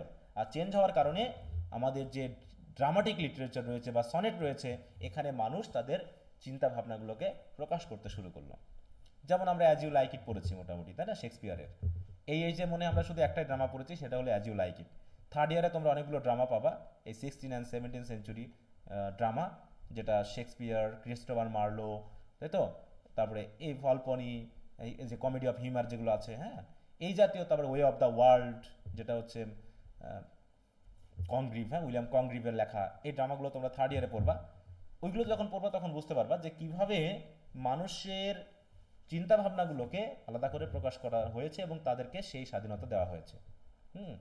তা বলছে কি, তাই জন্য কি হচ্ছে, যে a psychological probing into individuality and individual mind gave literature, particularly dramatic literature and sonnet, a new potency and a human outlook. তা এই হলো, আমরা তাহলে কয়টা পেলাম, ইফেক্ট পেলাম রেনেসাঁসের? 4টা।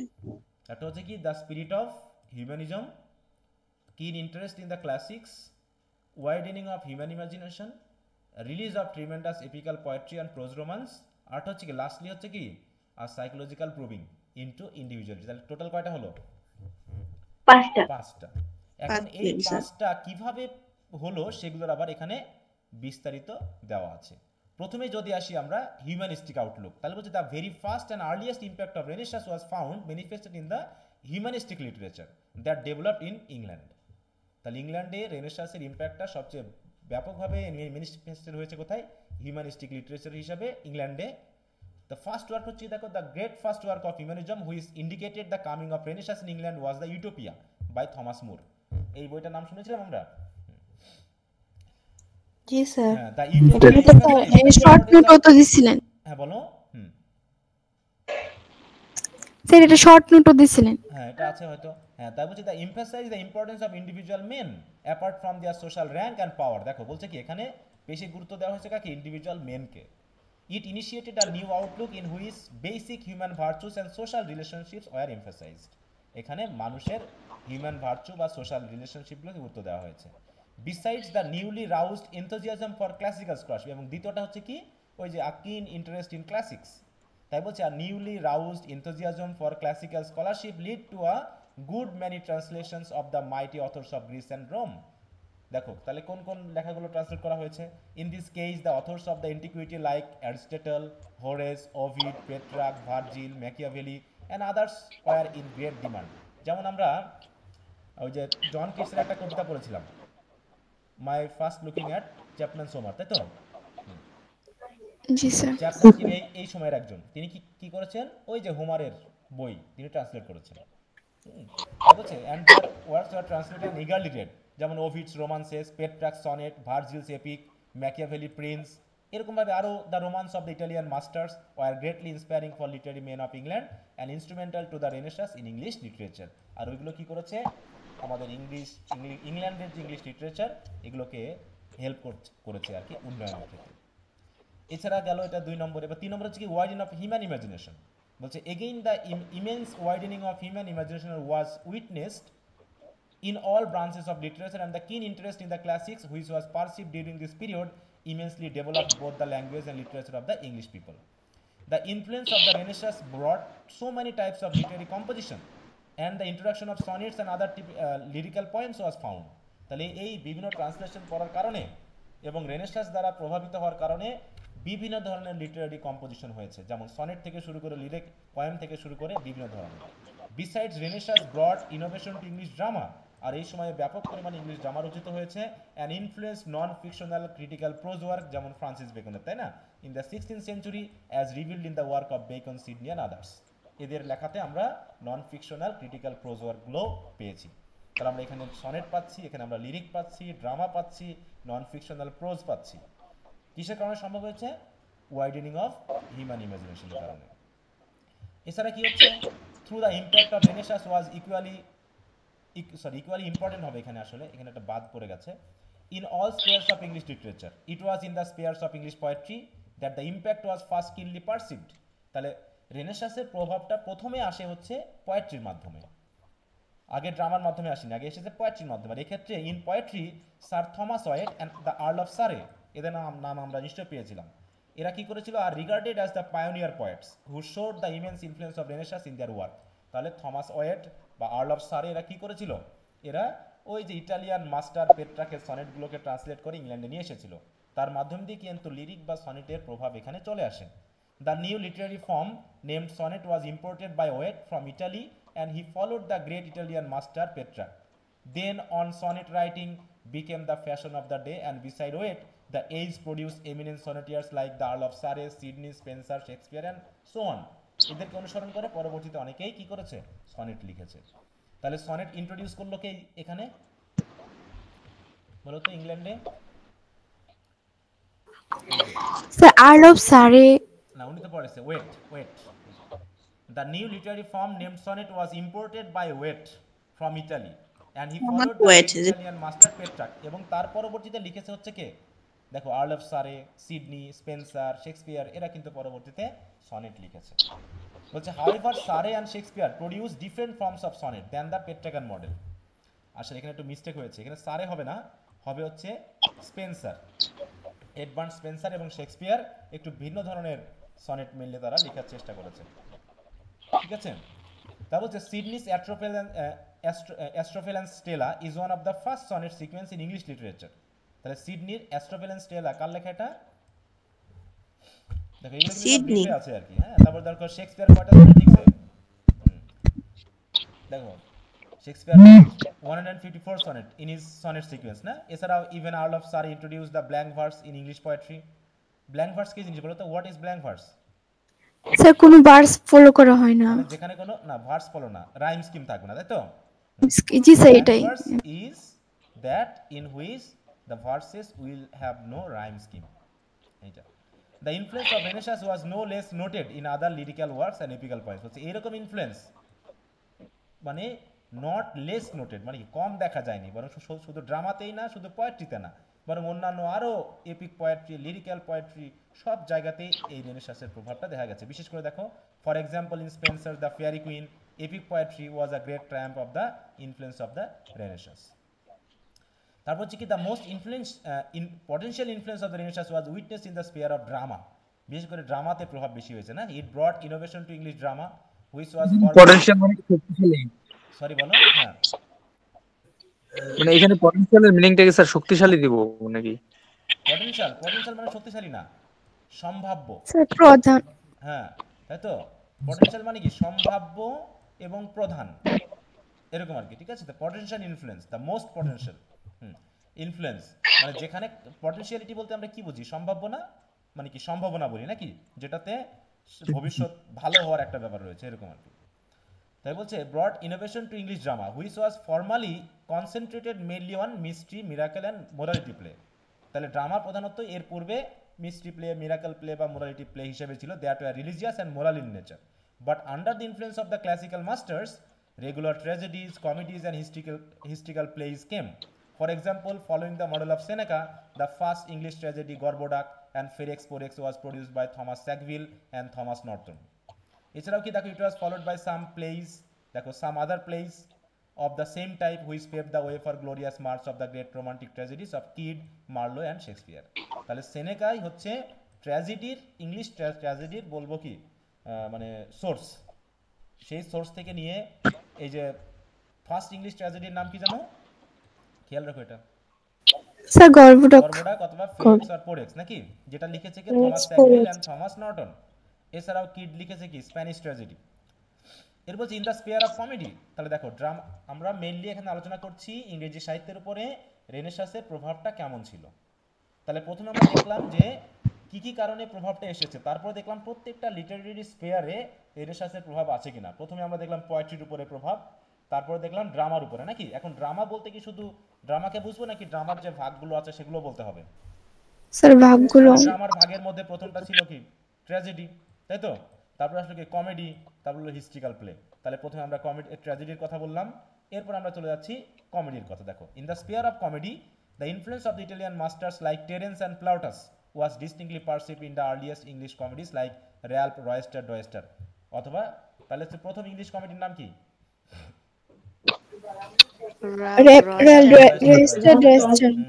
and Grammar Garton Needle, এগুলো ছিল হচ্ছে earliest English comedy. Thus the ground was made for the presentation of the great comedies of the university wits like Shakespeare and Ben Jonson. তাই তো? University wit, Shakespeare and Ben. তাহলে university উইটদের কয়জন ছিল? নাম মনে আছে কিছু? স্যার 7 জন মনে হয়। হ্যাঁ, নামগুলো বলা যাবে একটা? Lord Kyd, Lyly. তাই তো? প্রথমে আসছে কি? লিডার কে ছিল? ক্রিস্টোফার মার্লো, তাই না? তারপর কি? থমাস কিড, ক্রিস্টোফার মার্লো,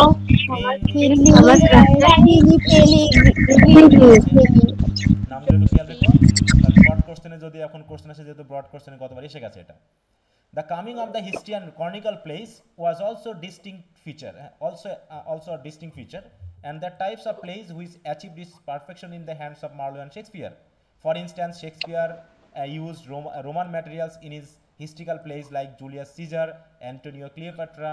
এইগুলোতে তিনি হিস্ট্রিক্যাল যে কাহিনী সেগুলোকে ইউজ করেছেন তার ড্রামাতে, এইভাবে তিনি লিখেছেন। তাহলে এইভাবে আমরা গেল হচ্ছে ড্রামার উপরে দিয়ে দিলাম। এরপর হচ্ছে প্রোজের উপরে প্রভাব আসলো কিভাবে। The Renaissance also manifested in influence in the sphere of English prose, though the prose did not have the great impact that poetry and above all drama had received। তার মানে এখানে পোয়েট্রি, ড্রামা এবং প্রোজের ভিতরে সবচেয়ে বেশি প্রভাব পড়েছে কার উপরে? সবচেয়ে গ্রেট ইম্প্যাক্ট পড়েছে কার উপরে? Sir pros. না, ওটা তো কম পড়েছে। did not have বলা আছে নাকি? prose did not have the great impact that poetry and drama all received। তাহলে পোয়েট্রি এবং ড্রামা যে ধরনের প্রভাব পেয়েছে, প্রোজ এতটা প্রভাব পায়নি। তাহলে সবচেয়ে বেশি প্রভাব পড়েছে ড্রামার উপরে, কারণ এই সময় পোয়েট্রিও লেখা হয়েছে, কিন্তু ড্রামার উপরে সবচেয়ে বেশি। এই জন্য বললো না এখানে, কি বললো? The most potential influence of the Renaissance was witnessed in the sphere of drama, নাকি? আর ফার্স্ট ইফেক্টটা কার উপর পড়েছিল?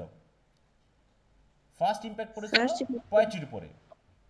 দেখো, দ্য ইম্প্যাক্ট ওয়াজ ফার্স্ট কিনলি পারসিভড ইন পোয়েট্রি। তাহলে পোয়েট্রির উপরে প্রথম রেনেসাঁসের প্রভাবটা পড়েছিল, আর সবচেয়ে বেশি প্রভাব পড়েছিল ড্রামার উপরে, আর কিছু প্রভাব পড়েছিল কমেডির প্রোজের উপরে। এইটা বলা হচ্ছে, ঠিক আছে? তাই বলছে দেখো, the Renaissance also manifested it influence in the sphere of English prose, though the prose did not have the great impact that poetry and above all drama had received. A lot of prose works were written, and it was through the prose romance of the time that the spirit of Renaissance operated first in the prose literature of the age। যেমন হচ্ছে Sydney's Arcadia. Arcadia কার লেখা? Sydney. দেখো, এ নিয়ে কিন্তু brief question দেওয়া আছে, তাই তো? না, এটা একটা কি? Pros romance. বলা হচ্ছে হোয়াট ইজ আর্কেডিয়া। যদি বলা হয় হোয়াট ইজ আর্কেডিয়া, তখন এটাকে কি বলতে হবে? এটা একটা প্রোজ রোমান্স। Pros romance. হ্যাঁ, বলছে Lodge Rosalind were some mentionable prose romances. The Renaissance also influence. দেখো, ব্রড কোশ্চেন পড়লে অটোমেটিক তোমার ব্রিফ এবং শর্ট কোশ্চেন অনেকখানি হয়ে যাবে। দ্য রেনেসাঁস কেটে গেল।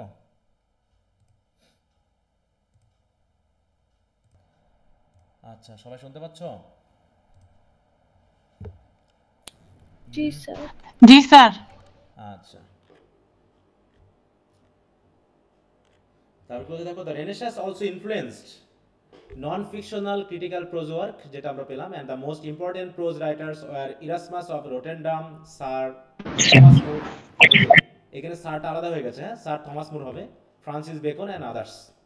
As the first author of non-fictional prose writer, Erasmus exhibited the influence of Renaissance mostly in his works like The Praise of Folly. Besides, Thomas More's Utopia is regarded as the prologue to the Renaissance, and Bacon also showed the immense influence of the Renaissance, and his Novum Organum is an excellent example in this regard। দেখো, এখানে কিন্তু তিনজন রাইটারের তিনটা important writing এর নাম বলা আছে। এখানে তিনজন প্রোজ রাইটারের নাম বলো, যদি এরকমটা বলা হয় যে তিনজন প্রোজ রাইটারের নাম লেখো রেনেসাঁস পিরিয়ড থেকে, তাহলে কার কার নাম দিবা বলো তো? থমাস মোর আর হচ্ছে ফ্রান্সিস বেকন, তাই ফ্রান্সিস তো? বেকন। তাহলে এখানে তিনজনের একটু তিনটা নাম দাও বইয়ের। এরাসমাসের প্রেজ কি? অফ ফলি আর হচ্ছে নোভা মর্গানাম। হ্যাঁ, তাহলে হচ্ছে কি দ্য প্রেজ এই অফ ফলি কার লেখা? বই। ইরাসমাসের, তাই তো? হ্যাঁ, থমাস মোরের ইউটোপিয়া, আর বেকনের কি? নোভাম অর্গানাম, তাই তো? এই নামগুলো একটু খেয়াল রেখো কিন্তু। তাহলে দেখো স্যার এখানে কি এটা দিতে পারবো ওই যে মানে সে যে এসে গুলো লিখছিল আর কি, এগুলোর মধ্যে যে কোনো একটা? না, এটা আলাদা আলাদা, ওটা তো এসে বলে আলাদা করে আছে। ফ্রান্সিস বেকনের অনেকটা এসে আছে, তাই না? তো যাই হোক, বলছে এগুলো হলো এক্সাম্পল এদের। অতএব upon the above discussion it can be clearly asserted that the Renaissance inspired and creative urge in art, culture and in every sphere of literature, as either in lyric or epic poetry, in romantic tragedy or humorous comedy, or in prose romances or critical writing. Especially in drama, there has been massive progress or development, and there arrived the host of dramatists including university wits and Shakespeare and later on Ben Jonson. That was really the most positive and greatest influence of Renaissance on English literature. তো এই হলো আমাদের কোশ্চেনটি। যে কোশ্চেনটা কি ছিল, যে রেনেসাঁস কি এবং এর প্রভাবটা কি, নাকি? Discuss the influence of renaissance on English literature. দেখো আমরা কিন্তু ধারাবাহিকভাবে পেয়েছি, তাই না? কিভাবে আসলো প্রভাবটা, তারপরে কোন কোন জানরার উপরে আমরা পেয়েছি, এবং সেইগুলোকে ধারাবাহিকভাবে স্টেপ বাই স্টেপ একটু আলোচনা করে দেওয়া হয়েছে। কি সবাই কি বুঝছো কোশ্চেনটা? এখন এই কোশ্চেনটার বিষয়টাই আমরা যাবার সেকেন্ড যে কোশ্চেনটা আছে আমাদের, যে why is Elizabethan age is called the golden age of English literature. তাহলে এখানেও আমরা কিছুটা, যেহেতু এখানে ইংলিশ লিটারেচারে গোল্ডেন এজ কেন বলা হচ্ছে, তাহলে প্রথমত ইংরেজি সাহিত্যের উপরে কি ধরনের প্রভাব পড়েছে, আর এই প্রভাবগুলো কিভাবে এসেছে, তার পজিটিভ দিকগুলোকে আলোচনা করতে হবে। তাহলে আমরা দেখি, the Elizabethan age named after Queen Elizabeth first reign is often regarded as the golden age of English literature due to its remarkable cultural flourishing, literary innovation and enduring impact on the arts. This era stand out as a transformative period in English history, তাই না? Marked by political stability, economic prosperity and a renewed interest in the arts and humanism. এই কয়েকটা কারণে এটা stand out হয়ে আছে, মানে কি, মানে অন্য এজগুলো থেকে একটু different. These factors collectively fostered a fertile environment for literary achievement and producing some of the greatest works in English literary history. তাহলে প্রথম যে পজিটিভ দিক সেটা হলো কি, political stability under Queen Elizabeth the first. কারণ তিনি রিলিজিয়ানের মধ্যে একটা ব্যালেন্স আনার কারণে একটা রাজনৈতিক স্থিরতা এই এলিজাবেথের নিচে ছিল, যেটা মেনলি কি হিসাবে কাজ করেছে, ফার্টাইল এনভায়রনমেন্ট বা গ্রাউন্ড হিসাবে কাজ করেছে। তার কারণে ব্যাপক পরিমাণে সাহিত্যকর্ম রচিত হয়েছে। তাই বলছি, দেখো, the Elizabethan age coincide with the period of relative peace and stability in England following the turbulence Wars of the Roses and the religious conflict of the Tudor period. Elizabeth the First successfully maintained a balance between Catholics and Protestants through her moderate religious practices. তার মানে তিনি moderate ছিলেন, খুব extreme ছিলেন না। তিনি দুইটা ধর্ম থেকেই কিছু বিষয় নিয়ে তিনি কি একটা নতুন, তাই তো, ধর্মীয় কালচার তৈরি করলেন। যদিও সেটা শুরু হয়েছিল হেনরি VIII কাছ থেকে, কিন্তু এলিজাবেথিয়ান পিরিয়ডে এটা আরো গুরুত্ব পায়। আর এটা তিনি কিভাবে করেছেন, known as the Elizabethan religious settlement. তার মানে ক্যাথলিক এবং প্রোটেস্ট্যান্টদের মধ্যে রিফরমেশন পিরিয়ডে যে যুদ্ধটা শুরু হয়েছিল, সেটা বন্ধ করার তাগিদে তিনি এই দুটার মধ্যে একটা সেটেলমেন্ট করেন, যার মাধ্যমে তিনি একটা রিলিজিয়াস স্ট্যাবিলিটি আনতে পেরেছিলেন। This stability allowed for a thriving cultural environment where artists and writers could focus on their craft without fear of persecution or political unrest. অতএব তারা নিজের কল্পনা দিয়ে, মানে কোনো রকম ভয় বা ভীতিহীনভাবে তারা তাদের লেখালেখি বা আর্টগুলোকে তারা দিতে পেরেছে, তৈরি করে মানে পেরেছে। এখন একটা জিনিস ভাবো তো, আমাদের বর্তমান সময়ে যা চলছে আমাদের দেশে, এখানে কি তুমি ওপেনলি কথা বলতে পারবা কোনো কিছু নিয়ে, কারো বিরুদ্ধে? না স্যার, খুবই রিস্কি। তাহলে আমরা যে বলতেছি যে আমরা নতুন করে কথা, আমরা স্বাধীনতা অর্জন করলাম বা ইয়া করলাম, কিন্তু সেই ব্যাপারটা তো এখানে থাকতেছে না। তুমি তো ওপেনলি কথা বলতে পারবে না। তাহলে আসলে ফ্রিডম অফ স্পিচ বলতে কি বোঝায়? What is freedom actually? Freedom বলতে কি বোঝায়? মানে আমি এখন ক্ষমতা চাচ্ছি, আমার ক্ষমতা নেওয়ার জন্য আমি যে কোনো একটা তকমা দিয়ে আমি ক্ষমতা নিব, নিয়ে দেশটাকে চালাবো। সব দলই এই কাজই করতেছে, ও বিএনপি, ও আওয়ামী লীগ, ও যেই যাই বলো না কেন, আমরা সব একই ধরনের, হ্যাঁ, একই ধরনের শয়তান। কারণ আমরা বাঙালি, এটা হচ্ছে আমাদের বড় পরিচয়। আর এই বাঙালি হচ্ছে, আমরা শান্তপূর্ণ দেশ চাই না, আমরা সবসময় উত্তাল চাই। আজ রিক্সাওয়ালাদের আন্দোলন, আজ হচ্ছে আনসারদের আন্দোলন, আজ টিচারদের আন্দোলন, আর মানে আন্দোলনের একটা দেশ। ভবিষ্যতে বিসিএস এর কোশ্চেন হিসেবে আসতে পারে কিনা যে আন্দোলনের দেশ হিসাবে তকমা পেয়েছে কোন দেশ। ঠিক আছে, মানে দেশটাকে শান্তিপূর্ণভাবে আমরা চাই না, দেশটাকে ভেঙে চুরে আমরা খেয়ে নিতে চাই, যে যার মতো করে সুবিধা নিতে চাই। কিন্তু বলছে কি একটা স্ট্যাবিলিটি থাকতে হবে। তো আমি যদি ফ্রিডম অফ স্পিচ চাই, তার মানে আমি যা খুশি তাই বলতে পারবো, তাই তো? আমি আমার মতো করে আমি বলতে পারবো, ব্যাপারটা এরকম। কিন্তু আসলে স্বাধীনতা বলতে এটা বোঝায় না। স্বাধীনতা বলতে বোঝায় কি বলো? স্বাধীনতার সংজ্ঞা কি? যে আমার যা খুশি আমি তাই করবো, যা খুশি তাই খাবো, আমি যা খুশি আমি তাই বলবো, এটাকেই বোঝায় স্বাধীনতা বলতে। স্যার আমার ইচ্ছা যা করার তা করতে পারবো, কিন্তু কেউ আমাকে বাধা প্রদান করবে না বা আমার ক্ষতি হবে না, এটাই কি? না, তাহলে তো হলো না। তাহলে তো সবাই যদি এরকমটা করে যে আমার যা খুশি তাই করবো, আমাকে কেউ বাধা দিতে পারবে, তাহলে সবাই কি তার স্বাধীনতা ঠিক মতো এনজয় করতে পারবে? অর্ডিনারি আমার ইচ্ছা না করছে স্যার। আমি ডান দিক দিয়ে চলবো, কিন্তু আমার নিয়ম হচ্ছে বাম দিক দিয়ে চলা, কিন্তু আমি তো স্বাধীন, আমি ডান দিক দিয়ে চলবো। আরেকজন বলতে আমি বাম দিক দিয়ে চলবো, মানে যে আমার সামনে দিয়ে আসতেছে সে বলতেছে আমি বাম দিক দিয়ে চলবো, আর আমি যে যখন যাচ্ছি তখন বলতেছে আমি ডান দিক দিয়ে চলবো। তাহলে কি ওই ইডিপাসের মতো হবে না? ইডিপাসের মতো যে রাস্তা ছেড়ে না দেওয়ার জন্য মারামারি হবে। বলো, যাতে আমরা সবাই সমানভাবে চলতে পারি, যাতে ধাক্কাধাক্কি না হয়, এই জন্য ঠিক করে দেওয়া হয়েছে যে আমরা বাম পাশ, আমাদের বাংলাদেশে বা এশিয়া মহাদেশে আমরা অধিকাংশ ক্ষেত্রে বাম দিক দিয়ে চলি। এখন আমার স্বাধীনতা, আমার ইচ্ছা, আমি গাড়ি আমার ডান দিক দিয়ে চালাবো, তাহলে অ্যাক্সিডেন্ট হবে কি হবে না বলো? স্বাধীনতার মানেটা এটা নয় যে তুমি যা খুশি তাই করতে পারবা। স্বাধীনতার মানে এটাই, অন্যের স্বাধীনতাকে অক্ষুণ্ণ রেখে তুমি তোমার স্বাধীনতা ভোগ করবা। তাহলে অন্যের স্বাধীনতা অক্ষুণ্ণ রাখতে হলে তোমাকে নিশ্চয়ই রুলস মেনটেন করতে হবে। তার মানে you are not totally free. তোমাকেও অন্যের স্বাধীনতার দিকেও তো খেয়াল রাখতে হবে। তুমি যদি তোমার স্বাধীনতার কথা ভাবো, তাহলে অন্যেরটাকে তোমাকে ভাবতে হবে না? বলো। তাহলে স্বাধীনতার জন্য একটা নির্দিষ্ট রুলস এন্ড রেগুলেশনস আছে, যেখানে সবাই স্বাধীনভাবে। দেখো, ধর্ম কি সবাইকে স্বাধীনতা দিয়েছে? বলো, ধর্ম কি স্বাধীনতা দিয়েছে আমাদের যা খুশি তাই করতে পারবো?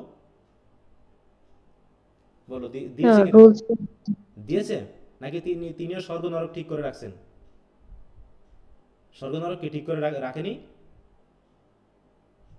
তুমি জি স্যার, বাইন্ডিং দিয়ে রাখছে। বাইন্ডিং দিয়ে তুমি স্বাধীনতা পাওনি। তুমি কোথাও স্বাধীনতা পেতে পারো না।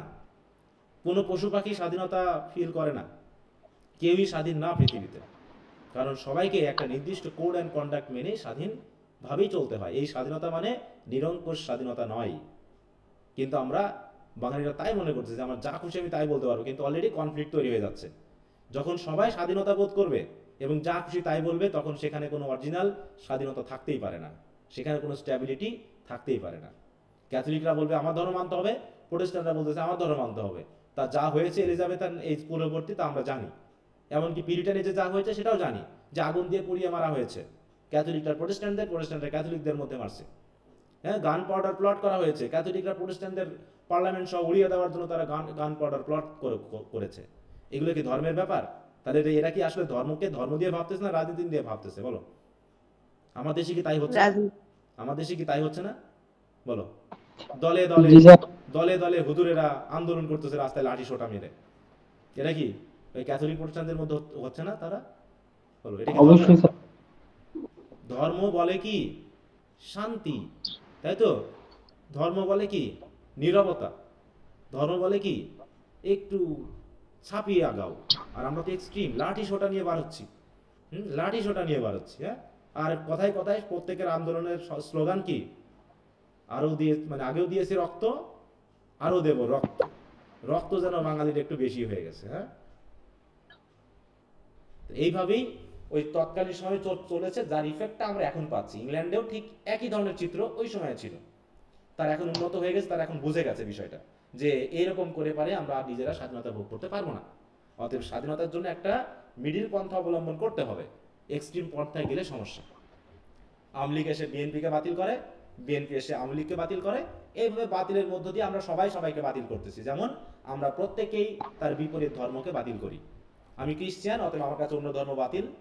তুমি ইসলাম, তোমার কাছে আমার ধর্ম বাতিল। যে হিন্দু, তার কাছে আমাদের ধর্ম বাতিল। অতএব সবার কাছে প্রত্যেকের ধর্মই আলাদা আলাদা ধর্মগুলো জিরো। তো আমাদের দেশেও ঠিক আমরা যখন যে আসি তার আগেরগুলোকে সব বাতিল করে দিই। আর আমরাও মানুষেরা, আমাদের কোনো আদর্শ নাই, আমরা প্রত্যেকেই মোটামুটি যার যেদিকে হাওয়া লাগবে সেদিকে আমরা পাল তুলে আগাতে পারি। আমাদের কোনো আদর্শ নেই যে আসলে আমরা আসলে কী চাই। এই জন্য আমাদেরকে সবাই ইউজ করতে পারে ভালো, কারণ আমরা স্বাধীনভাবে বাঁচতে আসলে কখনোই চাইনি। আমরা চাই অন্যরা আমাকে শাসন করুক, অন্যদের পা চেটে বেড়াতে আমাদের খুব পছন্দ, এটাই হচ্ছে সমস্যা। তো যাই হোক, additionally Elizabeth's reign was marked by a strong sense of national pride. অতএব এই যে, তাহলে যেহেতু এলিজাবেথান এই যে কিছুটা শান্ত ভাব এসেছিল, দেশটাকে তারা ভোগ করতে পেরেছিল, দেশে শান্তি বিরাজ ছিল, তাই তাদের ভিতরে একটা জাতীয় গর্ব, তাই তো, যে একটা স্ট্রং সেন্স, সেটাকে মোটামুটি চিহ্নিত হয়েছিল যে এই এজের মানুষের মধ্যে জাতীয়তাবোধ বেশি ছিল। The defeat of the Spanish armada in 1588 bolster England's global standing and inspired writer to celebrate English identity, history and religion। মানে বেশ কিছু যুদ্ধ হিসেবে হয়েছিল। ওয়ার্স অফ রোজেস, তারপর টিউডার ডাইনেস্টি মানে চলে আসলো, স্প্যানিশের সাথে, স্পেনের সাথে একটা যুদ্ধ হলো ইংল্যান্ডের, সেখানে মানে কি হলো, ইংল্যান্ড জিতে গেল। জিতে যাওয়ার কারণে সে আরও শক্তিশালী হয়ে উঠলো, এবং সেই সময়ের রাইটারেরা কি করলো, ইংলিশ আইডেন্টিটি, হিস্ট্রি এবং অ্যাচিভমেন্ট নিয়ে ব্যাপক পরিমাণে লেখালেখি শুরু করলো, যেমনটা 1971 সালের পরে আমাদের হয়েছে নাকি, যে আমরা গান কবিতা থেকে শুরু করে এমন কিছু নাই যে আমরা লিখিনি আমাদের 1971 সালের স্বাধীনতা নিয়ে, ঠিক আছে। তা সেইগুলো তারা ওইভাবেই, this patriotic fervour found expression in literature, particularly in plays, poetry and chronicles. তাহলে কি দাঁড়ালো, প্রথমটা হচ্ছে কি, political stability under Queen Elizabeth the first. তারপর হচ্ছে ওই যে কিছুদিন পর আবার আসলো কি, রিফরমেশন পরবর্তী আসলো হচ্ছে influence of the renaissance, influence চলে আসলো রেনেসাঁসের, সেটাও ইফেক্ট ফেললো। তো এটা আমি আর পড়তে যাচ্ছি না, কারণ তোমরা এটা অলরেডি পড়েছো এক জায়গাতে, আমরা পড়েছি, ওটা সময় নষ্ট করছি না। এবার হচ্ছে পরবর্তী ইফেক্টটা হলো কি, ফ্লারিশিং অফ ড্রামা। তাহলে এলিজাবেথান এইজের সবচেয়ে বেশি প্রভাবিত হয়েছে বা বেশি মানে কি বলবো ফ্ল্যারিশ হয়েছে হচ্ছে ড্রামা। তাহলে প্রথমে ড্রামা নিয়ে কথা বলবো, তারপরে আর কি ফ্ল্যারিশ হয়েছে বলো তো, পোয়েট্রি, তারপরে কি হয়েছে, প্রোজ, তাই তো। তারপর হচ্ছে কি, রোল অফ প্যাট্রনেজ, এটা খুব একটা বিষয় না, প্রিন্টিং প্রেস এগুলো আছে যেগুলো পরবর্তী ইফেক্ট ফেলেছে। তাহলে এই যে ব্যাপারগুলো, তাহলে যেহেতু আমাদের এলিজাবেথান এজকে কেন গোল্ডেন এজ বলতেছি, কারণ এই সময়ে স্যার এখানে আমার একটা প্রবলেম ছিল, যেটা আমি বলতে চাইছিলাম, প্যাট্রনেজ জিনিসটা আসলে অভিভাবকত্ব। ওটা আমি আসতেছি, হ্যাঁ ওটা আমি আসতেছি। তাহলে পলিটিক্যাল স্ট্যাবিলিটি থাকলো, এটার জন্য গোল্ডেন এজ বলা হচ্ছে। রেনেসাঁসের ইনফ্লুয়েন্স এসেছে, যেটা আমাদের সাহিত্যকর্মকে প্রভাবিত করেছে। তারপরে ড্রামা, তারপর হচ্ছে পোয়েট্রি, তারপর হচ্ছে প্রোজ ব্যাপক পরিমাণে ফ্লারিশ করেছে। এগুলো নিয়ে আমি আর পড়লাম না, কারণ অলরেডি এগুলো আমাদের করা হয়েছে, ঠিক আছে। ওই একই কথা এখানে আছে, এগুলো তোমরা একটু পড়ে নিও। এবার হচ্ছে যে আরও কিছু বিষয় ছিল। প্যাট্রনেজ মানে হচ্ছে রাইটারদেরকে প্যাট্রন করা, মানে কি, যে তাদেরকে আমরা ওই যে যেমন করে করে না, এটাকে কি বলে জানো স্যার, পৃষ্ঠপোষকতা। না, একটা ইংরেজি কথা আছে না, যে অনেক সময় ওই যে আমরা কোনো খেলাধুলাকে বিভিন্ন কোম্পানি অ্যাডের বিনিময়ে কি দেয় জানো, স্পন্সর, যেটা বলি, এই শব্দটাই মনে পড়ছিল, হ্যাঁ স্পন্সরশিপ। যে তারা কি করতেছিল, বিভিন্ন রাইটারকে, যারা বিশেষ করে ওয়েলদি পারসন ছিল, যারা সেই সময়ে সাহিত্যকর্ম পছন্দ করতো কিন্তু সাহিত্যকর্ম লিখতে পারেনি, তারা করতো কি, তাদের অধীনে টাকা পয়সা দিয়ে প্যাট্রোনাইজ করার মাধ্যমে বিভিন্ন রাইটারকে তারা উৎসাহিত করতো তারা যেন সাহিত্যকর্ম রচনা করে। এটাও কি হয়েছে, এটাও কিন্তু পজিটিভলি হেল্প করেছে এই এজে। তারপরে দেখো, Elizabethan age benefited significantly from the system of patronage where wealthy individuals and the monarchy supported artist and writers, তাই না। বিশেষ করে Queen Elizabeth herself was a great patron of arts, often commissioning work that glorified her reign and celebrated her as the Virgin Queen। তাহলে তিনিও commission করেছেন বিভিন্ন আর্টিস্টদেরকে বা literary work মানে সাহিত্যিকদেরকে। হার সাপোর্ট ইন্সপায়ার্ড, হ্যাঁ বলো স্যার, বিয়ে হয়েছে এই জন্য কি ভার্জিন কুইন? বলো স্যার, এই যে ভার্জিন কুইন, স্যার ভার্জিন কেন বলা হচ্ছে, ভার্জিন কুইন কেন বলা হচ্ছে? স্যার, বিয়ে করছেন এই জন্য? হ্যাঁ, বিয়ে করেনি, এবং বিয়ে না করে তিনি কি করতে পেরেছেন, তার পুরোটা মনোযোগ তিনি তাই তো, দেশের উন্নয়ন, সাহিত্যকর্মের উন্নয়ন, আর্টের উন্নয়নে তিনি হেল্প করতে পেরেছেন। এই জন্য তাকে এই বলে সবাই তাকে সেলিব্রেট করছে আর কি। Her support inspired loyalty among writers and lead to the creation of works that elevated the cultural status of England. অতএব পুরো সাহিত্যকর্মের মানে যতগুলো এজ আছে ইংল্যান্ডের, যদি বলা হয় যে গোল্ডেন এজ কোনটা, অটোমেটিক এটা এসে যাচ্ছে। কেন এসে যাচ্ছে সেটা নিশ্চয়ই তোমরা বুঝতে পেরেছো। তারপর হচ্ছে দেখো অ্যারিস্টোক্রেটস, বিশেষ করে যারা অ্যারিস্টোক্রেটিক পিপল, তাই তো যারা ধনী, তারা কি করেছে, played a crucial role in fostering literary talent. For example, the Earl of Leicester and the Earl of Southampton were notable patrons of Sidney and Shakespeare. দেখো রেসপেক্টিভলি তারা সিডনি এবং শেক্সপিয়ারকে কি করেছে, প্যাট্রন করেছে। হ্যাঁ, দ্য আর্ল অফ লাইচেস্টার কাকে করেছে, সিডনিকে, আর দ্য আর্ল অফ সাউদাম্পটন কাকে করেছে, শেক্সপিয়ারকে। বলা হয়ে থাকে শেক্সপিয়ার যতগুলো সনেট লিখছেন এই বন্ধু হিসাবে মেনলি এই আর্ল অফ সাউদাম্পটনকে লিখেছেন। বুঝতে পারছো? যেমন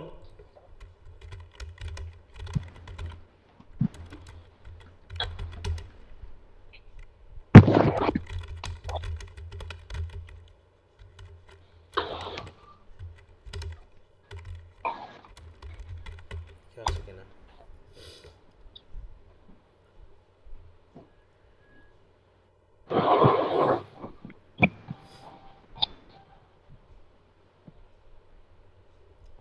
এই যে দেখো এখানে বলছে কি সাম সে দ্যাট, এই যে দেখো অনেকের নাম এসেছে এখানে যে আসলে ফ্রেন্ডটা কে, অনেকে এসেছে তার ভিতরে এখানে এসে দেখো some say that the Southampton, the Earl of Southampton is the fair youth because he was a patron of several writers. হ্যাঁ, তাকে হয়তো তিনি এটা বলতে পারেন। এছাড়াও রয়েছে দেখো উইলিয়াম হিউজেস, উইলিয়াম হ্যাডক্লিফ, হ্যাঁ, উইলিয়াম হল, অনেকের নাম এসেছে, কিন্তু অনেকেই এটা বলছে যে সামসে Harvey is the fair youth because he was Southampton step father and could have conveyed a manuscript too. মানে মূল কথা হলো যে যারা তৎকালীন সময় কি করতো, মানুষেরা নিজেদের প্রশংসার্থে, বিশেষ করে অ্যারিস্টোক্রেটিক পিপলেরা নিজেদের প্রশংসা করাই নিত অন্য বিভিন্ন রাইটারের দ্বারা, যে তুমি আমাকে নিয়ে লিখবা, ঠিক আছে তো, যে কোনোভাবে লেখো, এরকম। তারপর হচ্ছে this financial and moral backing provided writers with the resources to focus on the their craft and experiment with new forms of artistic expression. মানে একটা অন্য ধরনের প্রতিযোগিতা ছিল আর কি, অন্য ধরনের একটা কম্পিটিশন ছিল অ্যারিস্টোক্রেটদের মধ্যে, যে তারা করতো কি লিটারেরি যে সকল মেনরা ছিল তাদেরকে প্যাট্রন করার মাধ্যমে তাদের দিয়ে তাদের বিষয় সম্পর্কে লিখিয়ে নিত। কি কথা বোঝা গেছে প্যাট্রন সম্পর্কে? জি স্যার। এবার বলছে the printing press and literacy. তাহলে গোল্ডেন এজ কেন হচ্ছে? কারণ এই সময় প্রিন্টিং প্রেস ব্যাপক পরিমাণে, হ্যাঁ, ওয়াইডলি ছড়িয়ে দিয়েছে আর কি। তাই বলছে the invention of printing press and its wide spread use in England during the Elizabethan age played a pivotal role in the dissemination of literature. Books become more accessible and literary rates increased among the middle class. Middle ক্লাসদের মধ্যেও literacy রেটটা বেড়ে যাচ্ছে, শিক্ষিতর হার বেড়ে যাওয়ার কারণে বই পড়ার মানসিকতা তৈরি হচ্ছে। This expansion of leadership created a demand for new works, encouraging writers to produce more diverse and innovative content. Printed works including plays, poetry and prose were distributed widely, allowing ideas to spread rapidly across England and beyond. তার মধ্যে কি হচ্ছে, England থেকে আরও চারিদিকে ছড়িয়ে পড়ছে, পুরো ইউরোপে ইংলিশ রাইটিংগুলো ছড়িয়ে পড়ছে। This helped solidify the cultural achievement of the Elizabethan age and ensured their enduring legacy. এরপর হচ্ছে the reflection of Elizabethan values, এবং রাইটিং এর মধ্যে দেখো the literature of the Elizabethan age reflected the values and aspiration concerns of the times. Themes of love, ambition, humanism, national pride permeated the works of the era, making them deeply resonate with contemporary audiences. মানে সেই সময়ের audience যারা ছিল তাদের সাথে যায়, তাদের মেন্টালিটির সাথে যায় এমন কিছু থিম, যেমন লাভ, অ্যাম্বিশন, হিউম্যানিজম, এইগুলোকে তাদের কাজের ভিতরে কী করা হয়েছে, ইনক্লুড করা হয়েছে। পারমিট মানে কি, ইনক্লুড করা, তাই তো, ওখানে ক্রিয়েট করা বা অ্যাড্রেস করা। Writers also explore timeless questions about power, morality, human nature, ensuring their works remain relevant for future generation. যাতে কি হয়, তাদের রাইটিংগুলো আমাদের সময়তেও, হ্যাঁ, পরবর্তী জেনারেশনের জন্য যাতে রেলেভেন্ট হয়, এইভাবে তারা মেনলি এলিজাবেথান ভ্যালুগুলোকে তুলে ধরেছে। তাই এই বিভিন্ন কারণে এই লিটারারি হিস্ট্রিতে এলিজাবেথান এজকে গোল্ডেন এজ বলা হয়ে থাকে। তো কি একটা ধারণা আসছে কি কি বিষয় আসলো এখানে? দেখো সাহিত্য কর্মগুলো কিন্তু এই ঘুরে ফিরে একই কথা আসবে। এমনকি যদি আমরা এই মেটাফিজিক্যাল পয়েন্ট তো এলিজাবেথান এজ না, ওটা আবার চলে যাবে হচ্ছে ক্যারোলাইন এজ ওই সময়ের, হ্যাঁ, এটা আরেক ধরনের কোশ্চেন মেটাফিজিক্যাল পোয়েট্রি। আর একটা হচ্ছে কি জন ডান নিয়ে, জন মিল্টন, এটাও স্যার পিউরিটানিজম। হ্যাঁ, পিউরিটানিজম। তার মানে এখানে তিনটাই, যেটা হচ্ছে ক্যারোলাইন এজ, তাতে আর হচ্ছে কমনওয়েলথ পিরিয়ডের এটা মেটাফিজিক্যাল পোয়েট্রি, আর এটা হচ্ছে আমাদের পিউরিটান এজ। তার মানে এই তিনটার এজকে গুরুত্ব দিয়ে তিনটা ইম্পর্টেন্ট কোশ্চেন নিয়ে আসা হয়েছে। বাকি তো কিছু কোশ্চেন এসে গেছে পরীক্ষাতে, তাই না? এবার বেশ কয়েকটা কোশ্চেন স্যার আপনি ব্লেন্ড করছেন না এই যে রেনেসাঁস আর রিফরমেশন এর মিল্টনের যে একটা কোয়েশ্চেন। বলো স্যার এর মধ্যে স্যার গডস এন্ড কি লিখছেন? S A T A N কোনটা কোনটা এস কোনটা এটা? জি sir, gods and S A T and শয়তান। মানে লেখার ভিতরে? জি স্যার, জি হ্যাঁ, স্যার, প্রশ্ন কোনটা কোন জায়গায় বলো তো? Sir the reformation influence, sir এই জায়গাটার মধ্যে। দিন মানে জন মিল্টনের কোশ্চেন এই? জি স্যার, জি, এই যে 4 নম্বর কোশ্চেন। আচ্ছা আচ্ছা, এইটা এটা জি স্যার, এটাই। ইক্লেসিয়াস্টিক্যাল মানে আমরা পড়েছিলাম না এটা? এটা মানে কি? স্যার এই যে রিফরমেশন ইনফ্লুয়েন্স, স্যার এই জায়গাটা নিচে স্যার। আমি ঠিক বুঝলাম না কোনটা তুমি বলতে চাচ্ছ এখানে। স্যাটার্ন স্যার, এসএটি এটা? এসএটিএন স্যাটার্নের কথা বলছে হয়তোবা। এর ভিতরে? জি স্যার, গডস এন্ড এসএটি ও এন্ড। শয়তান, শয়তানকে আমরা স্যাটান বলি না ইংরেজিতে? S A T N Satan. এই যে এটা জি স্যার। ও আচ্ছা, হ্যাঁ, গড এন্ড স্যাটান, হ্যাঁ মানে শয়তান, ঠিক আছে। Satan English. জি স্যার, আমি এটা ভাবছি তাও স্যার শিওরের জন্য জিজ্ঞেস। ও আচ্ছা আচ্ছা, হ্যাঁ। এই যে প্যারাডাইস লস্টে হিরোকে জানো? প্যারাডাইস লস্টের হিরোকে? না স্যার। আদম আলাইহিস সালাম। স্যাটান ইজ দ্য হিরো, বুঝতে পারছো? স্যাটানকে হিরো হিসেবে দেখানো হয়েছে যে সে কিভাবে গডের বিরুদ্ধে যুদ্ধ ঘোষণা করেছিল, ঠিক আছে। এই জন্য Milton's portrayal of God and Satan reflects his Protestant world view. হ্যাঁ, God is depicted as a just and omniscient ruler, while Saturn represents rebellion and pride, embodying the danger of straying from divine truth. তাহলে স্বর্গীয় সত্য থেকে নিজেকে দূরে রাখার যে danger, সেই ডেঞ্জারটাকে তিনি তুলে ধরেছে কে? শয়তান। এবং সে দেখাচ্ছে গডের বিরুদ্ধে তার রিবিলিয়ন, বিদ্রোহ এবং প্রাইড। কেন আমরা স্বর্গের অধীন, স্বর্গ আমাদের কিছু অংশ থাকবে। এবং শয়তান কি বলছে যে স্বর্গে গডের দাসত্ব করার থেকে নরকে রাজত্ব করা ভালো। জি স্যার। বুঝতে পারছো? আচ্ছা, নরকে যাইলেই বুঝবে স্যার কাহিনীটা কি। হ্যাঁ, নরকে কি হবে সেটা সে বলতেছে, আমরা এখানে রাজত্ব করব। হ্যাঁ আচ্ছা, না ওইটা আবার পড়লে হেভি লাগবে। কিভাবে রাজত্ব করতেছে, বিদ্রোহ করার জন্য কিভাবে সেনাবাহিনী সংগ্রহ করতেছে, হ্যাঁ, কিভাবে সে তাদেরকে মানে করতেছে, এনকারেজ করতেছে একজন লিডারের মতো। মানে শয়তান এখানে লিডার হিসেবে দেখানো হয়েছে। শয়তান ইজ আ গুড লিডার, যে how he can manage or convince his followers to go beyond god. তারা জানে যে গডের বিরুদ্ধে যাওয়া কঠিন, গডের বিরুদ্ধে যুদ্ধ করা কঠিন, তারপরেও শয়তান কিভাবে এনকারেজ করতেছে তার ফলোয়ারদেরকে, এখানে দেখানো হয়েছে। আচ্ছা, মানে সবই ইমাজিনেশনের কারবার। হ্যাঁ, যে এত সুন্দর করে যে তৎকালীন সময়ে মানুষ ভাবতে পারতো আগামী 100 বছরের মধ্যে মোটামুটি আমাদের এই চিন্তাভাবনাগুলো শেষ হয়ে যাবে। বুঝতে পারছো? কারণ ফেসবুক, ইন্টারনেট আমাদেরকে এখন রিলস আর মোটামুটি শর্টের মধ্যে ফেলে দিয়েছে, নাকি? রিলস আর শর্টের মধ্যে ফেলে দিয়েছে। এতে আমাদের চিন্তা ভাবনার গভীরতা আসবে না, সবসময় হালকামি দেখব। স্যার শর্টের মধ্যেও চিন্তা থাকে স্যার, দেখবো কি দেখবো না। হ্যাঁ, শর্ট তাও আবার শর্টের ভিতর 3 সেকেন্ড দেখে আরেকটা দেখে আরেকটা দেখে আরেকটা, এরকম করতে করতে 1 ঘন্টা পার হয়ে গেছে, কিন্তু কিছুই দেখা হয়নি। আর কিভাবে শিখলাম তাই বুঝলাম না, কিন্তু 1 ঘন্টা শেষ। হ্যাঁ, এত বিনোদন নিলে তো সমস্যা হয়ে যাবে। পৃথিবী তো শুধু বিনোদনের জন্য না, এখানে দায়িত্ব আছে, সামাজিকতা আছে, সোশ্যালাইজেশন আছে। তারপরেও আমরা তো যেভাবে চলছি, কিছু বলার নাই। মানে আমার এই দেশের কথা বা এগুলো কথা ভাবলে আমার খুব রক্ত গরম হয়ে যায়। খুবই খুবই মানে ঘৃণা লাগে মাঝে মাঝে যে আমরা জাতি হিসাবে প্রতিনিয়ত একটা ব্যর্থ জাতি হিসাবে নিজেদেরকে প্রমাণ করতেছি। আমরা ব্যর্থ জাতি হিসাবে আমরা কমন পিপলেরা খুবই উগ্র, খুবই অস্বাভাবিক আচরণ করি, আর আমাদের নেতারা আমাদেরকে ওইগুলো পেয়ে খুব সুবিধা মতো ব্যবহার করে। অতএব দেশের জনগণ, দেশের কথা কেউই ভাবে না। আমরা আলটিমেটলি আমরা কেউই দেশ এবং দেশের জনগণের কথা ভাবি না। এটা হচ্ছে একটা বড় সমস্যা। আর আমরাও বাঙালি, আমরা নিয়ম মানি না। আমরা মানে কি বলবো, অন্য দেশে গেলে ঠিকই নিয়ম মানতেছি, দেশে থাকলে আমরা তখন শাহিনশাহ হয়ে যাই। আমরা দেশটাকে ওই মনে করি। বুঝতে পারছো? এটা যেন একটা কথা ভুলে গেলাম, একটা কথা আছে বাংলায় এরকম, মগের মূল্য, সেটা তো আছে। একটা কি যেন একটা কথা ছিল যে বউ স্বামীর নিয়ে এরকম একটা কথা ছিল, বুঝতে পারছো? এটা ভুলে গেলাম, এটা নীতি কথা আছে। তো ওরকমটা ভাবি আমরা। হ্যাঁ, আচ্ছা, তো আমি তাহলে এই দুটা পড়াই দিলাম, তোমরা একটু sir my country my rules my আচ্ছা হ্যাঁ, তোমার সবাইকে এক একটা নেতা বানিয়ে দিব। হ্যাঁ, রবীন্দ্রনাথ ভুল বলে গেছে।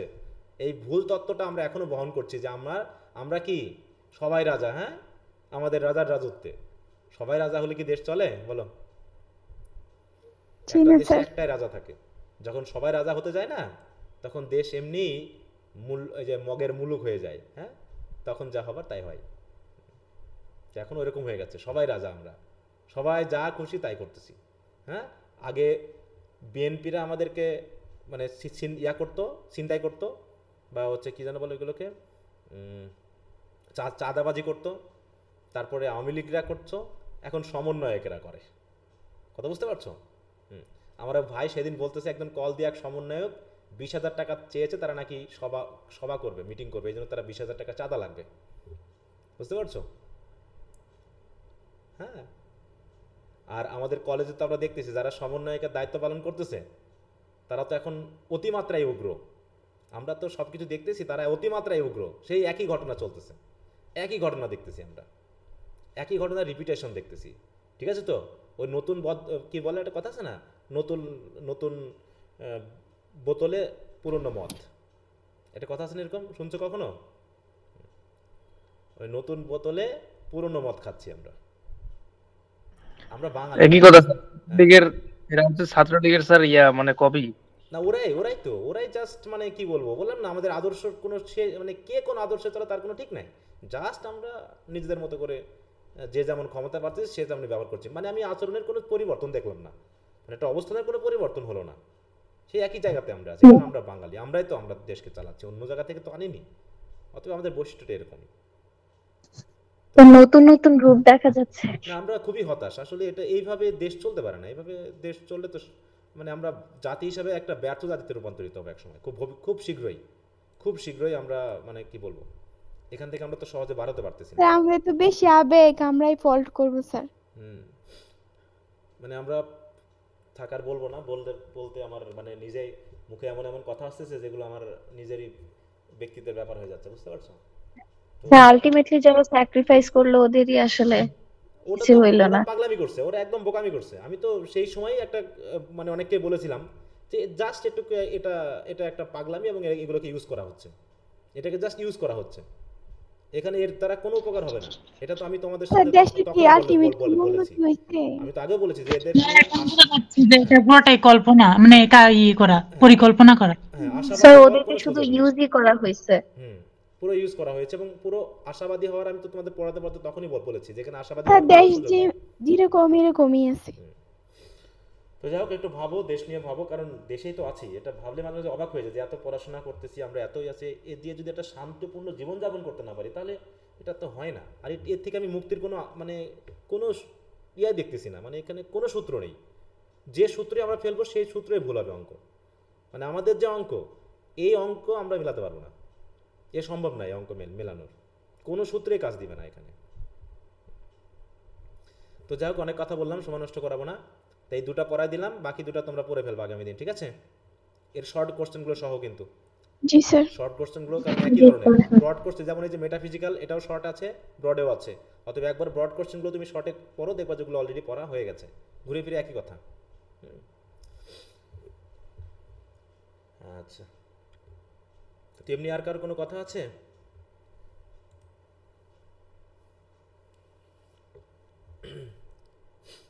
আচ্ছা, তো পড়তে থাকো। তো যদি কোনো কিছু ভুল বলে থাকি কিছু মনে করবে না, একটু মানে খুবই মাঝে মাঝে খুবই বিরক্ত হয়ে যায়। হ্যাঁ, মাঝে মাঝে আশাহীন হয়ে পড়ি, মানে খুবই খারাপ লাগে, খুবই। কিন্তু কিছু করার নেই, কিছুই করার নেই। মানে সেই মানে পাকা ভাঙা ডানা ভাঙা পাখির মতো ঝাড়টানো ছাড়া এখানে আমি কোনো সুযোগ দেখছি না। সব এক গোয়ারের গরু আমরা। হ্যাঁ, তো যদি কারো কোনো কথা না থাকে তো পড়তে থাকো, শর্টগুলো সহ যুক্ত করে দিলাম। একটু দেখবো যে ব্রিফ শর্ট অলরেডি অনেকগুলো হয়ে গেছে, যদি তোমরা এগুলো ব্রডগুলো একটু ভালো করে পড়ো। আর জন কিটসের কি অবস্থা, শেষ করছো একে? স্যার একটু বাকি আছে। আচ্ছা, তো ঠিক আছে, সময় মোটামুটি হিস্ট্রিকে এই জন কিটসটা শেষ করো, তারপরে হিস্ট্রিটাকে আমরা একটানা একবারে চালাবো, তারপরে আমরা আবার দুটা করে শুরু করব। আমাদের চিন্তা করা দরকার যে আমি চেয়েছিলাম নভেম্বরের মধ্যেই এটাকে শেষ করতে, কিন্তু দেখো একটু সময় হয়তো লেগে যাচ্ছে, কারণ আমরা এখন আছি চতুর্থ না, এখনও 5টা আছে সামনে। ওগুলোতে অবশ্য কম লাগবে। মডার্ন এজে আমি বেশি ইয়াদ দেবো না, রোমান্টিক এজ ভিক্টোরিয়ান এজকে একটু বেশি গুরুত্ব দিব। ওদিকে রেস্টোরেশন তো আছে, আর ওদিকে হচ্ছে নিও ক্লাসিক্যাল এজ আছে। একটু একটু বেশি করে একটু বেশি করে সময় দাও, বেশি করে পড়ো, হ্যাঁ, যাতে আমরা মোটামুটি ডিসেম্বরের 5 তারিখের মধ্যে এগুলোকে আমরা শেষ করতে পারি। তখনই আমি মোটামুটি একটা পরীক্ষা নিব। হিস্ট্রির পরীক্ষাটা আমি নেব, মনে থাকবে? হিস্ট্রির পরীক্ষা, হ্যাঁ, মনে রাখো যে ডিসেম্বরের 5 তারিখের মধ্যে আমাদের কভার করতে হবে। হ্যাঁ, তারপরে আমরা পরবর্তী যে 3টা আছে ওগুলো নিয়ে নিব, আর বাংলাগুলোকে সাথে সাথে অ্যাড করে দিব এইভাবে। আচ্ছা, তো ঠিক আছে, সবাইকে তাহলে ধন্যবাদ। আর পড়তে থাকো সময় দিয়ে, ভালো করে, সময় নষ্ট করো না, বারবারই বলছি। ওকে, গুড নাইট। Okay sir.